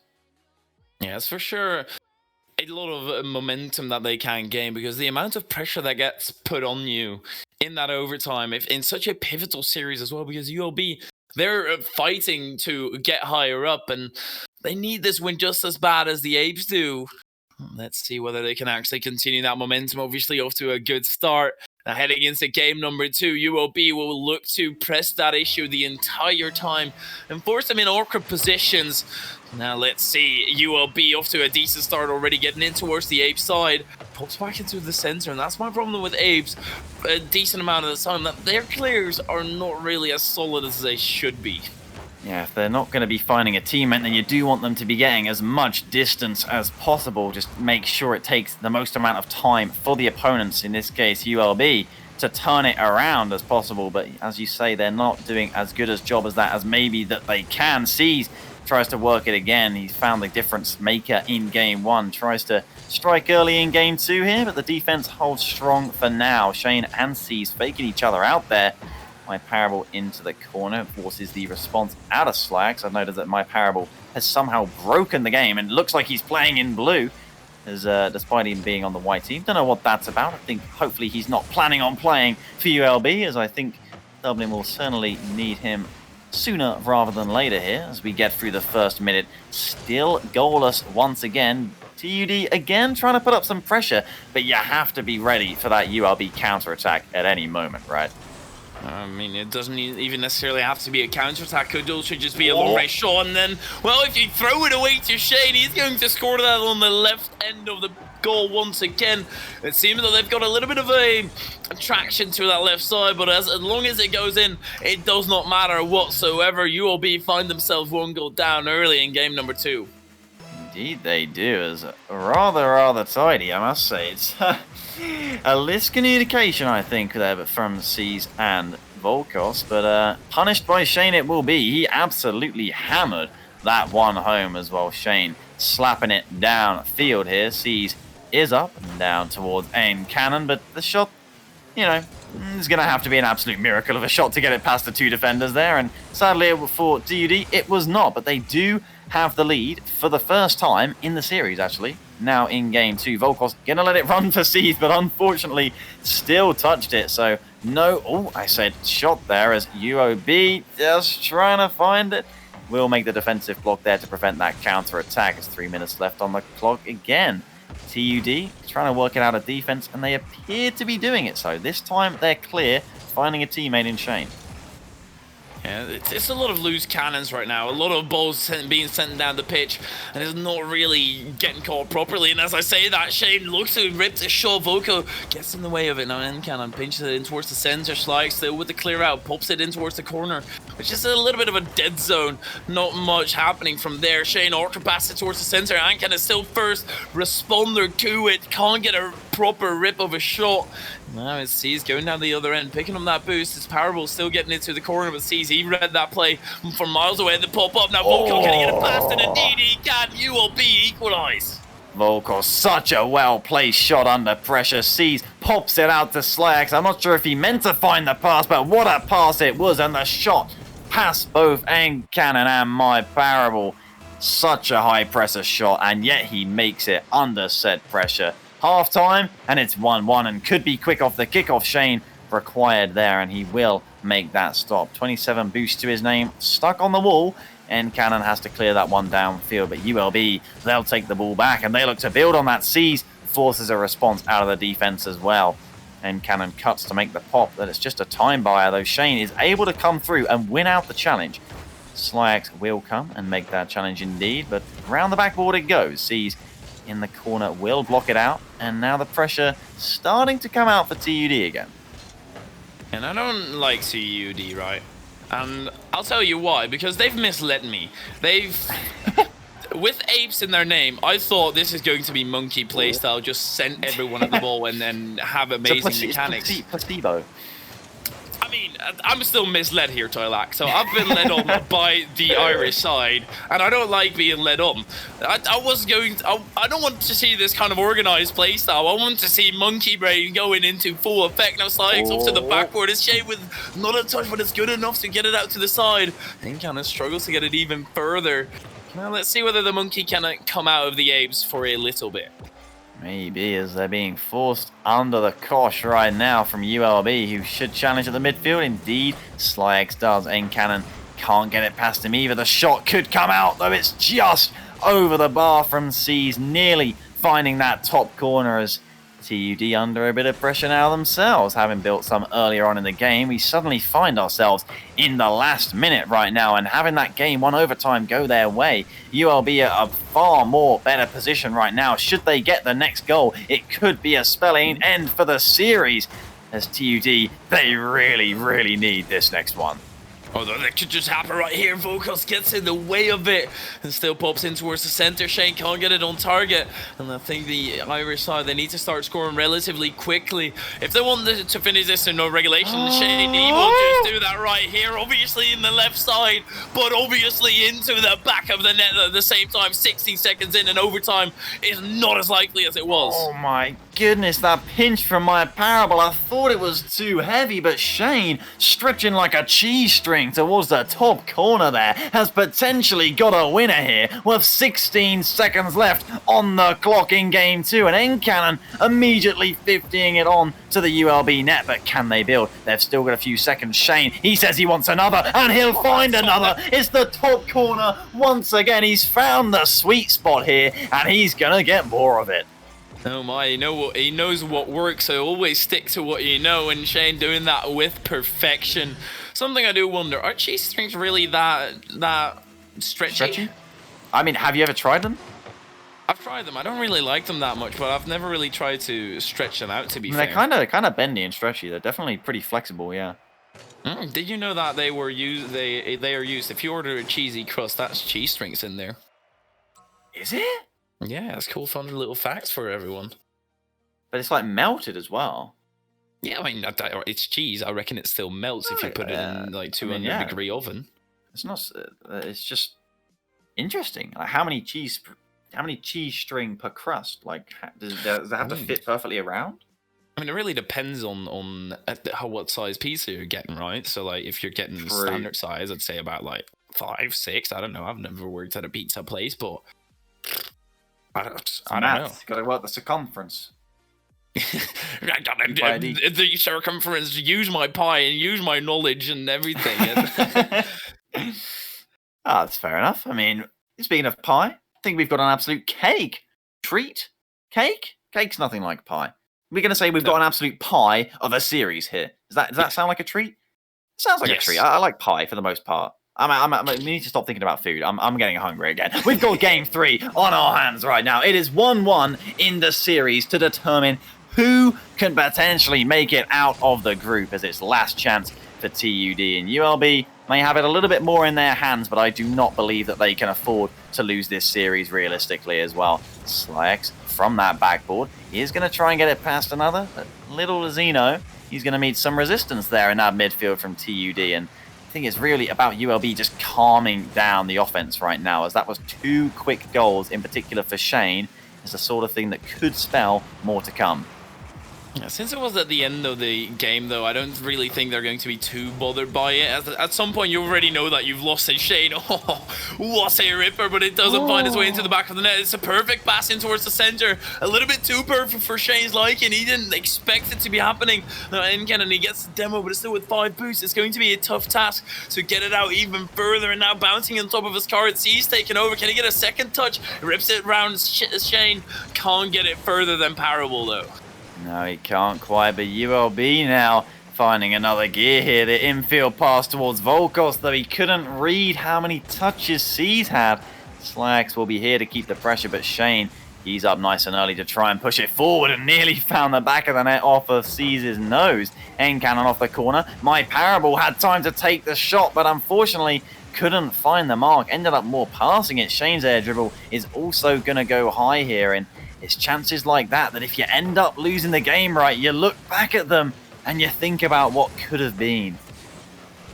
And what could have been, but you always need to look at the future. If you start struggling with the past, then you're not really going to be furthering yourself as a triple commit. Hello, that is absolutely lovely. And currently, the Monkeys are on the wrong side. They're on the side of ULB. All 3 of them throwing themselves at that ball. And it's Shane who takes control. They've not even been punished for it, which is the craziest part about that entire ordeal. So they triple committed. They did not get punished one bit. The TUD side did not manage to convert it into a counterattack quickly enough.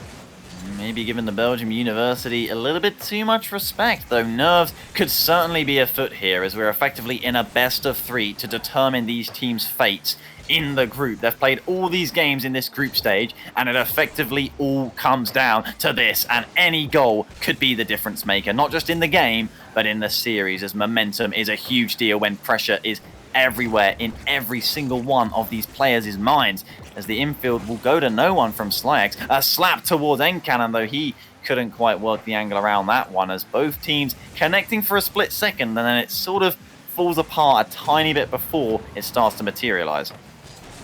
It's once again one of them situations where it's just no goals happening whatsoever. Shay should be able to clear it out to the side and continue proving my point, and indeed he is. But it's just a lot of back and forth, and you'd think that they've kind of got each other figured out to score earlier on in the match, but it just shows that everybody is incredibly organized. No real silly goals finding its way in, and everybody has to work so incredibly hard, and that makes for a good match. It doesn't make for a clown fiesta, which sometimes can be entertaining. Indeed, it does not. Seize trying to force a save out of My Parable. Shot on target, but still no breakthrough. And oh, Shane could be there. He tried for the fake, but Seize, he holds his ground. As ULB there with the nerve to prevent a potential opening goal. Though the 50 from My Parable is going to get whisked it past by Seize. Looking for the second touch. Won't quite find the shot. And what a shot that could have been. He's going to rotate ball side. Causes a bunch of confusion here. And Encannon's got through all 3 of them. He gets the boost. He pops it out. Shane, though, just in front of the ball. My Parable is there, but a shot again goes wide as we head into the final minute of Game 3. And TUD do not punish the defense there. And we're still at a deadlock. Oh my word, and well, that deadlock is going to be ended very, very quickly. The shortest deadlock after it being mentioned, that is, because it's still 4 minutes without a goal happening, and then it sees a shot from distance, finds its way into the back of the net. ULB take the lead with only less than a minute left. Indeed, it's not the first time a C's shot has gone end-to-end. Uncontested, TUD will be kicking themselves, but the bump! If they can just kick their opponents instead of My Parable finding the target when it truly matters, and that is a hugely clutch response there. Shane with the double bump, and ULB looked like they could have taken this Game 3, and TUD Apes, they just said no. And they very much said no, at least for now. They could still change their mind as Slyax gets a touch of Shane out to the side. Maybe it sees once again. No, it's actually Parable, but he can't place it on target. The entire ULB side was out of the defense, nowhere to be seen. Instead of Slyax also finding a little bit of an empty net, can't get it on target. Demos happening up the wazoo. Vocals is the ball is past him right now. And Shane taking over Parable. The final 20 seconds. Is there going to be another overtime here? Or maybe both teams look like just don't want the ball anywhere near their net as Seas is going to flip past that one. Allows Volkos to come in. It's high into the midfield. My Parable knows he can control it, but just slaps it. Too nervous on the control there. The slap towards the backboard from Volkos. The bounce, it's dangerous. It rolls, but the shot, it's again in front of the TUD net. The shot is soft, but Shane will make the save and TUD. Oh my goodness, today TUD will get away with that one, though I do not know about tomorrow because we have overtime in Game 3 to move to match point in the series. That's such a good skill, a good momentum to have going into the rest of the series. While you're already on match point, you can afford to mess about a little bit and actually take another loss. You just have that safety net, but currently you have no safety net whatsoever. 1 goal and you're down a game here. Sees that's not going to find its way in. Can out to the side. Parable waiting patiently to get a second touch straight in towards the center. Decent follow up. There's nobody there from the Ape side to follow that up just yet. There will be Shane getting in towards the center. Encana may be able to rip a shot still in towards that dead corner, and they can't get anything going on their own attack. They do manage to make the defense work as well. They do. ULB, though, they look so threatening on the counter-attack. TUD have struggled time and time again to defend when in transition. As well, it's out into the midfield. Can they intercept it here? It's a neutral 50, but Shane is first to the second ball. The bump from Encannon. The ball is still central. Shane will take the shot, and Dublin will take the overtime. They move to match point, and ULB, they've got 1 life left. Oh my, they need to make it happen right here, right now. And Seas is not going to be too happy about that because him himself almost equaled the entirety of the shots coming out of the Ape, so he's not going to be too happy. He could have converted more himself as well. ULB need to be that little bit more precise on the conversion, especially heading into their final lives. They need to make everything work, and with perfection as well. Truly under pressure right now. It could be slipping away from ULB. I truly believe that they will need these next 2 games to make sure that they get out of the group, as who knows how the tiebreakers will go. Their game difference has not been the best either. TUD, they want to take things into their own hands. They know they have to win this series. They know they have a great chance if they win this series, and they are currently just 1 game away from doing just that. We can see very shortly whether they actually manage to pull through and somewhat give some redemption to Nualok, obviously predicting the sweep. That was already wrong, but if they can manage to get a 3-1 victory, it's close enough in my books. It's close enough. Yeah, it's like a mini sweep. Yeah. Yeah. It's like a delayed sweep. It's like if you say happy birthday like 3 days later, it's kind of like that, but then like, obviously in Rocket League. 3 days later, that's how long they've taken it to sweep. Yeah, I mean, maybe. I don't know. Maybe. Yeah, so that is how long 1 game can feel, and maybe that's how long this Game 4 will feel on DFH Stadium, as it could feel like an age if a team gets an early goal and wants to kill off the game by stalling the clock, as early on it's going to be ping-ponged back and forth, and I think we might be heading back to get that ball away from my goal, please. I don't want it anywhere near my goal. I love that game. Absolutely massive fan. I still think the titling could use a little bit of work since it's very, very long. But hey, still, it's a great game to be playing as long as you manage to succeed. And now Seas, he's getting that towards the opposing side, perfectly succeeding at getting the ball away. But they do need to get it into the opposing net as well to actually be successful. And Parable in towards the midfield, waiting patiently for Encannon to come in and help him out a little bit. Getting that towards the opposing side. Encannon can't get a second touch, and now Slyax. It's a decent pinch in towards the center. Shane has a little bit of a pick and choose where he wants to shoot. Decides to just give it away to Seas. That was not much of a shot. You have to wonder once again what it could be. Oh, a big save from Seas there. Had no choice but to deny that one. Shane's touch, to be fair to him, had to be a great one, though, as you say, didn't really make his mind up. And indecisiveness could be the difference in a game as crucial as this. Encannon will get a nice pinch with the wall to bring Shane into it, but ULB, they've got the numbers back. They'll deal with it fine. Volkos, a nice touch over to Seas. He looks to run it down the line, though instead he just falls flat on his face. The net could be open. The rebound. Oh, Seas just holds his ground. He just makes the save, and TUD will not be able to convert on some very shaky defending. My Parable, his shot also going to get blocked by C's, and somehow we're still at 0-0 right now. For some, it just happens every single time. There are many opportunities, so it's not necessarily that. It's just the conversion on both sides is not accurate enough. Now, Encannon, can he change that, or at least attempts to help his team change that? He can't get it in towards the center. Shane is able to pick it up in the center, and then it's still cleared right to the defensive side, and Parable has to restart his offense. Whips it up to Encannon, off to the backboard. Won't be able to get a second touch, for C is getting in the way of it. And Slyax is waiting, maybe a little bit too long. He rips a short. Parable got a little bit iffy on that save, does manage to save it, and once again there is an opportunity. It's not converted though.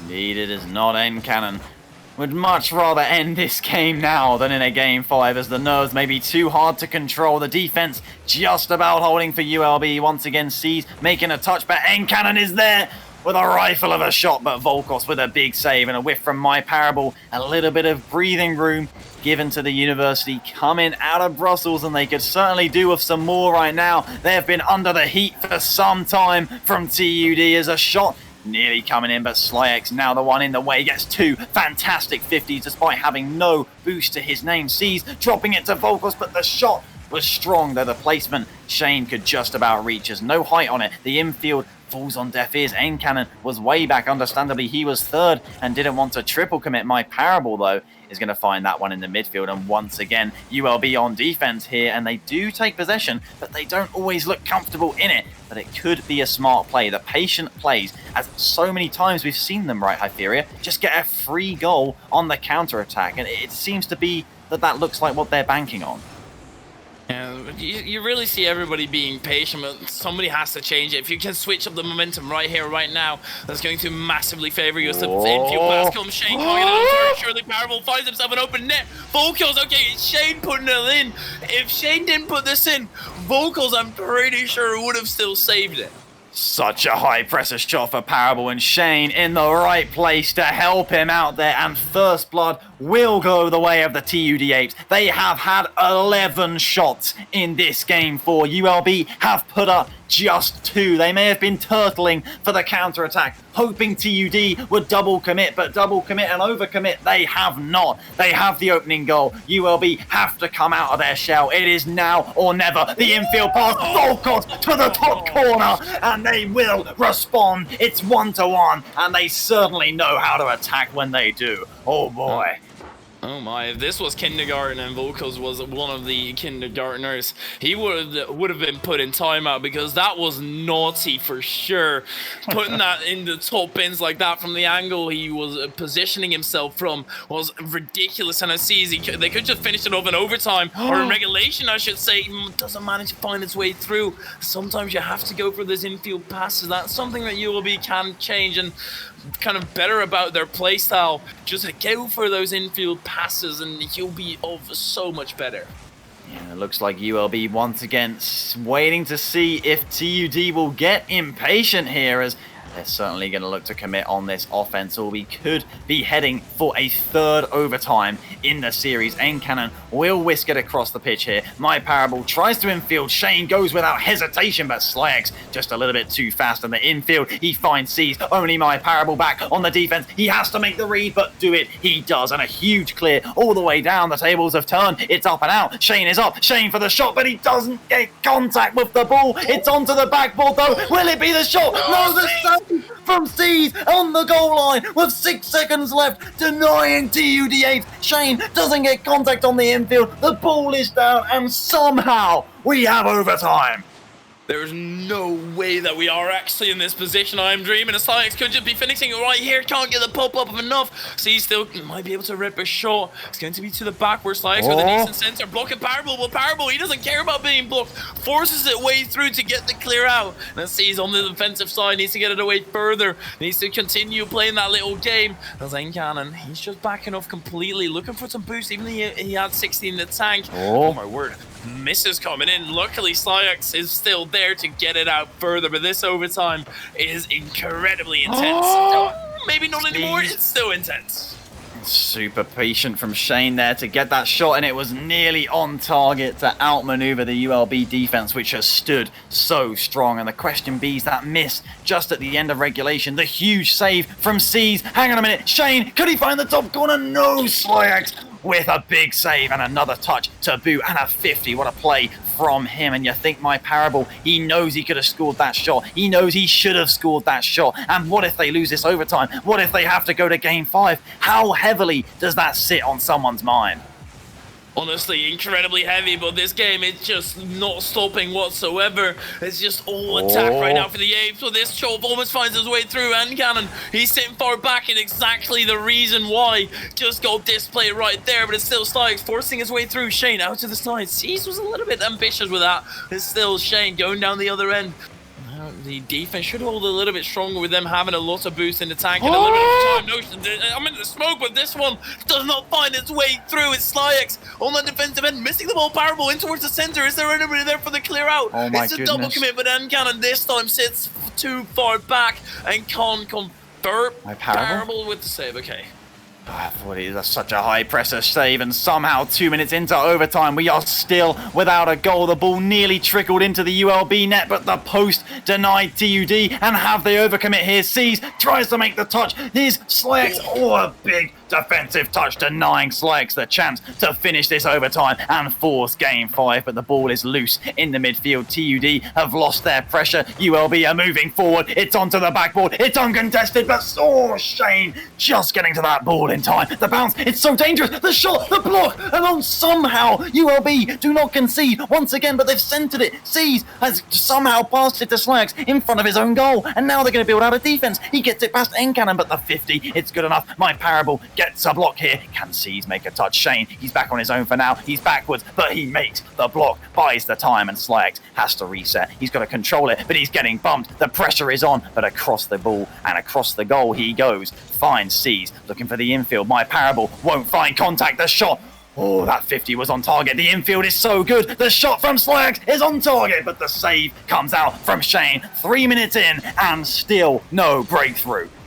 Honestly, UOB open up a page in the law book, and they've probably committed the offense. They are getting away with so many things right now. They should have been long gone, already put in jail, but they're still playing and they're still vibing. No, we're wrong as Shane. This too far, but Parable still making sure it goes in the left side of the goal, and that is going to be the Ames following through and winning it in game number 4. 3-1 win for Apes. The post had saved URB so many times, but right at the dead, it betrays them. And my Parable, the man who could have ended it at the end of regulation, gets to put it right there, putting it away and almost certainly sending the TUD Apes into the playoff stage. And the last hope for Ireland stays alive, and URB, it is out of their hands right now. They must get their win against Cheshire Griffins, but as I say, it is out of their hands. And what a series to end the day.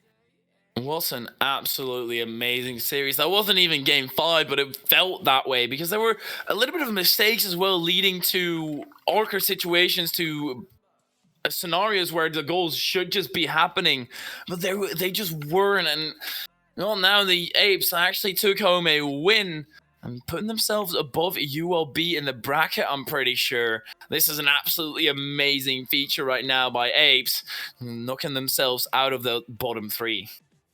Yeah, a huge result in terms of implications there for Group C. As again, we could still have a ridiculous tie involving the likes of Stuttgart, maybe even the Martinis and Durham defenders. This group is still wide open, and there are games still to be played, even though it is the last week of the group stage, of course. But I'm afraid you'll just have to come back on Wednesday, and that is when the remainder of the games will be played. And the TUD Apes, what a series to end the day. And just 3 overtimes there, and they find themselves on the receiving end of 2 of them. And I don't know if my heart could have taken a game 5 Hyperia. So I am glad that they ended it there. ULB, they're going to be nervous seeing the results come in, but of course no more will come in until Wednesday. So I'm afraid that we do have to go and see you on Wednesday, as that is the end of our broadcast today, of course. I've been Tylector. You've been, of course, Hyperia last time. I checked. We apparently will be coming back to panel to discuss results as I say that. So I will be thrown to a break, and we will see you, of course, right one after that.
We're gonna burn it down.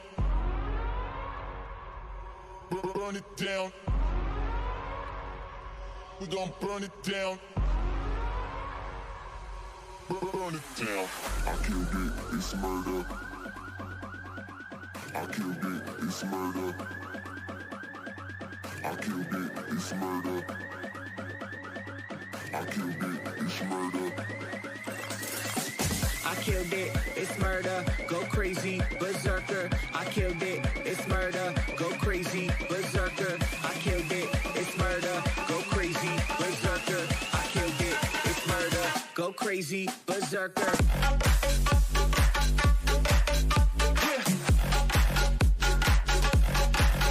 Show them.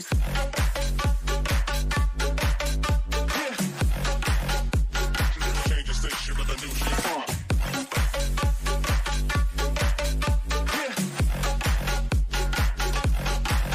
Show them.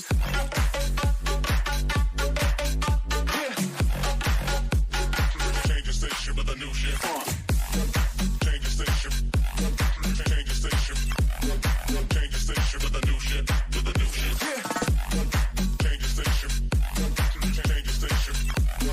Change the station with a new shit. With a new shit.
Welcome back.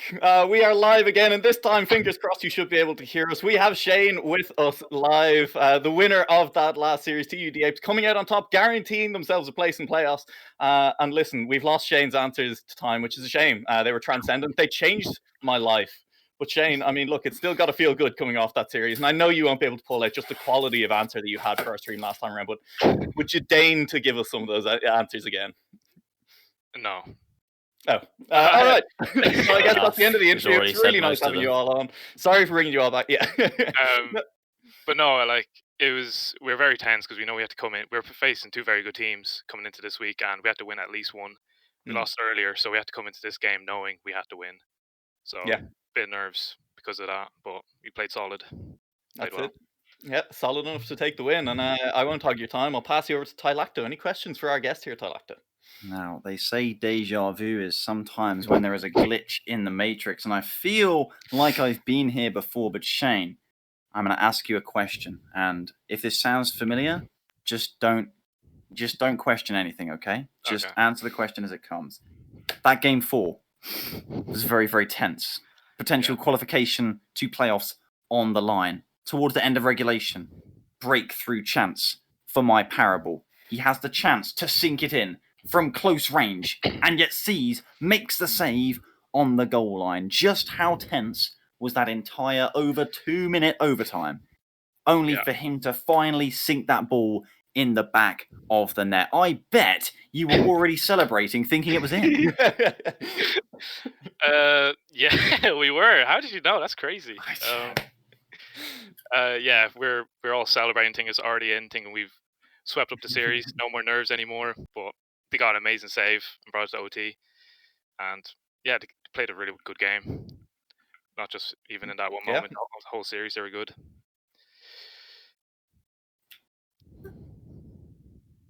Would be right, but that's all the time Tylacto gets, and he won't. I'm not giving him a chance to respond to me. I mean, I'm still I have my tissue. I'm just like wiping away my tears, honestly. Like, it's been that emotional. It's been a ride. So Ryan, I guess we'll throw it over to you. Do you have potentially any questions to ask Shane? Yeah, I do have one question. So, you know, when it was all tied up, I was saying that it looked like a very kind of game 5-y series. Did you feel the same way, or did you think, you know, once you took that second game that you could carry that momentum and see it out in 4? How I felt personally is like after that first game, we were just giving up cheap goals. We felt like, and so we talked a bit in between games and just decided like, you know, play a bit more solid. We don't like have to throw ourselves. I feel like if we played a bit more of a control game, we wouldn't score many, but we'd eventually get the wins. And since then, like since game 2, we started winning. Since we changed how we played, so I don't know. I always knew I felt like we were going to win with how we were playing, but you never know with a team as good as them. Absolutely. Yep. Absolutely fair. And Shane, I have one last question I'd like to ask you: is did you guys come into this series knowing that this was do or die? That if you lost, you were out. That was it. You were gone. 100%. Yes. Okay. We were coming in to kill. That was it, do or die, and TUD, they managed to kill. Thank you very much for joining us here on the desk, Shane, and thank you very much everyone at home for joining us. My fellow panelists, is there anything else you'd like to add at the end of the day as we head towards Wednesday with some final games left to be played in EURC groups? I'm just terrified of the games on Wednesday. Every single one of them is absolutely huge, and I don't look forward to trying to working out the scenarios with you live on broadcast. Yeah, no, we're going to get them wrong repeatedly, and it's going to be so much fun for anyone keeping track of it at home. Orion, last words? Anything insightful? Well, you know, I've just got over all of the stress of NSE coming to its conclusion, and now we have to do it all over again with EURC and finding out who gets in and who is going to get squeezed out. I'm kind of quite fearful for Durham as you know, they're very black or white in how they play, so they might find themselves just getting through by the skin of their teeth, but also they might find themselves falling out. So Durham's one to keep an eye on, but yeah, it's going to be a pretty insane conclusion to the past couple of weeks of play. Absolutely. And there you have it. 3 out of 3 panelists agree. Everyone in Twitch chat should make sure to be here on Wednesday when we have some more EURC games for us, and we look forward to seeing you all there then.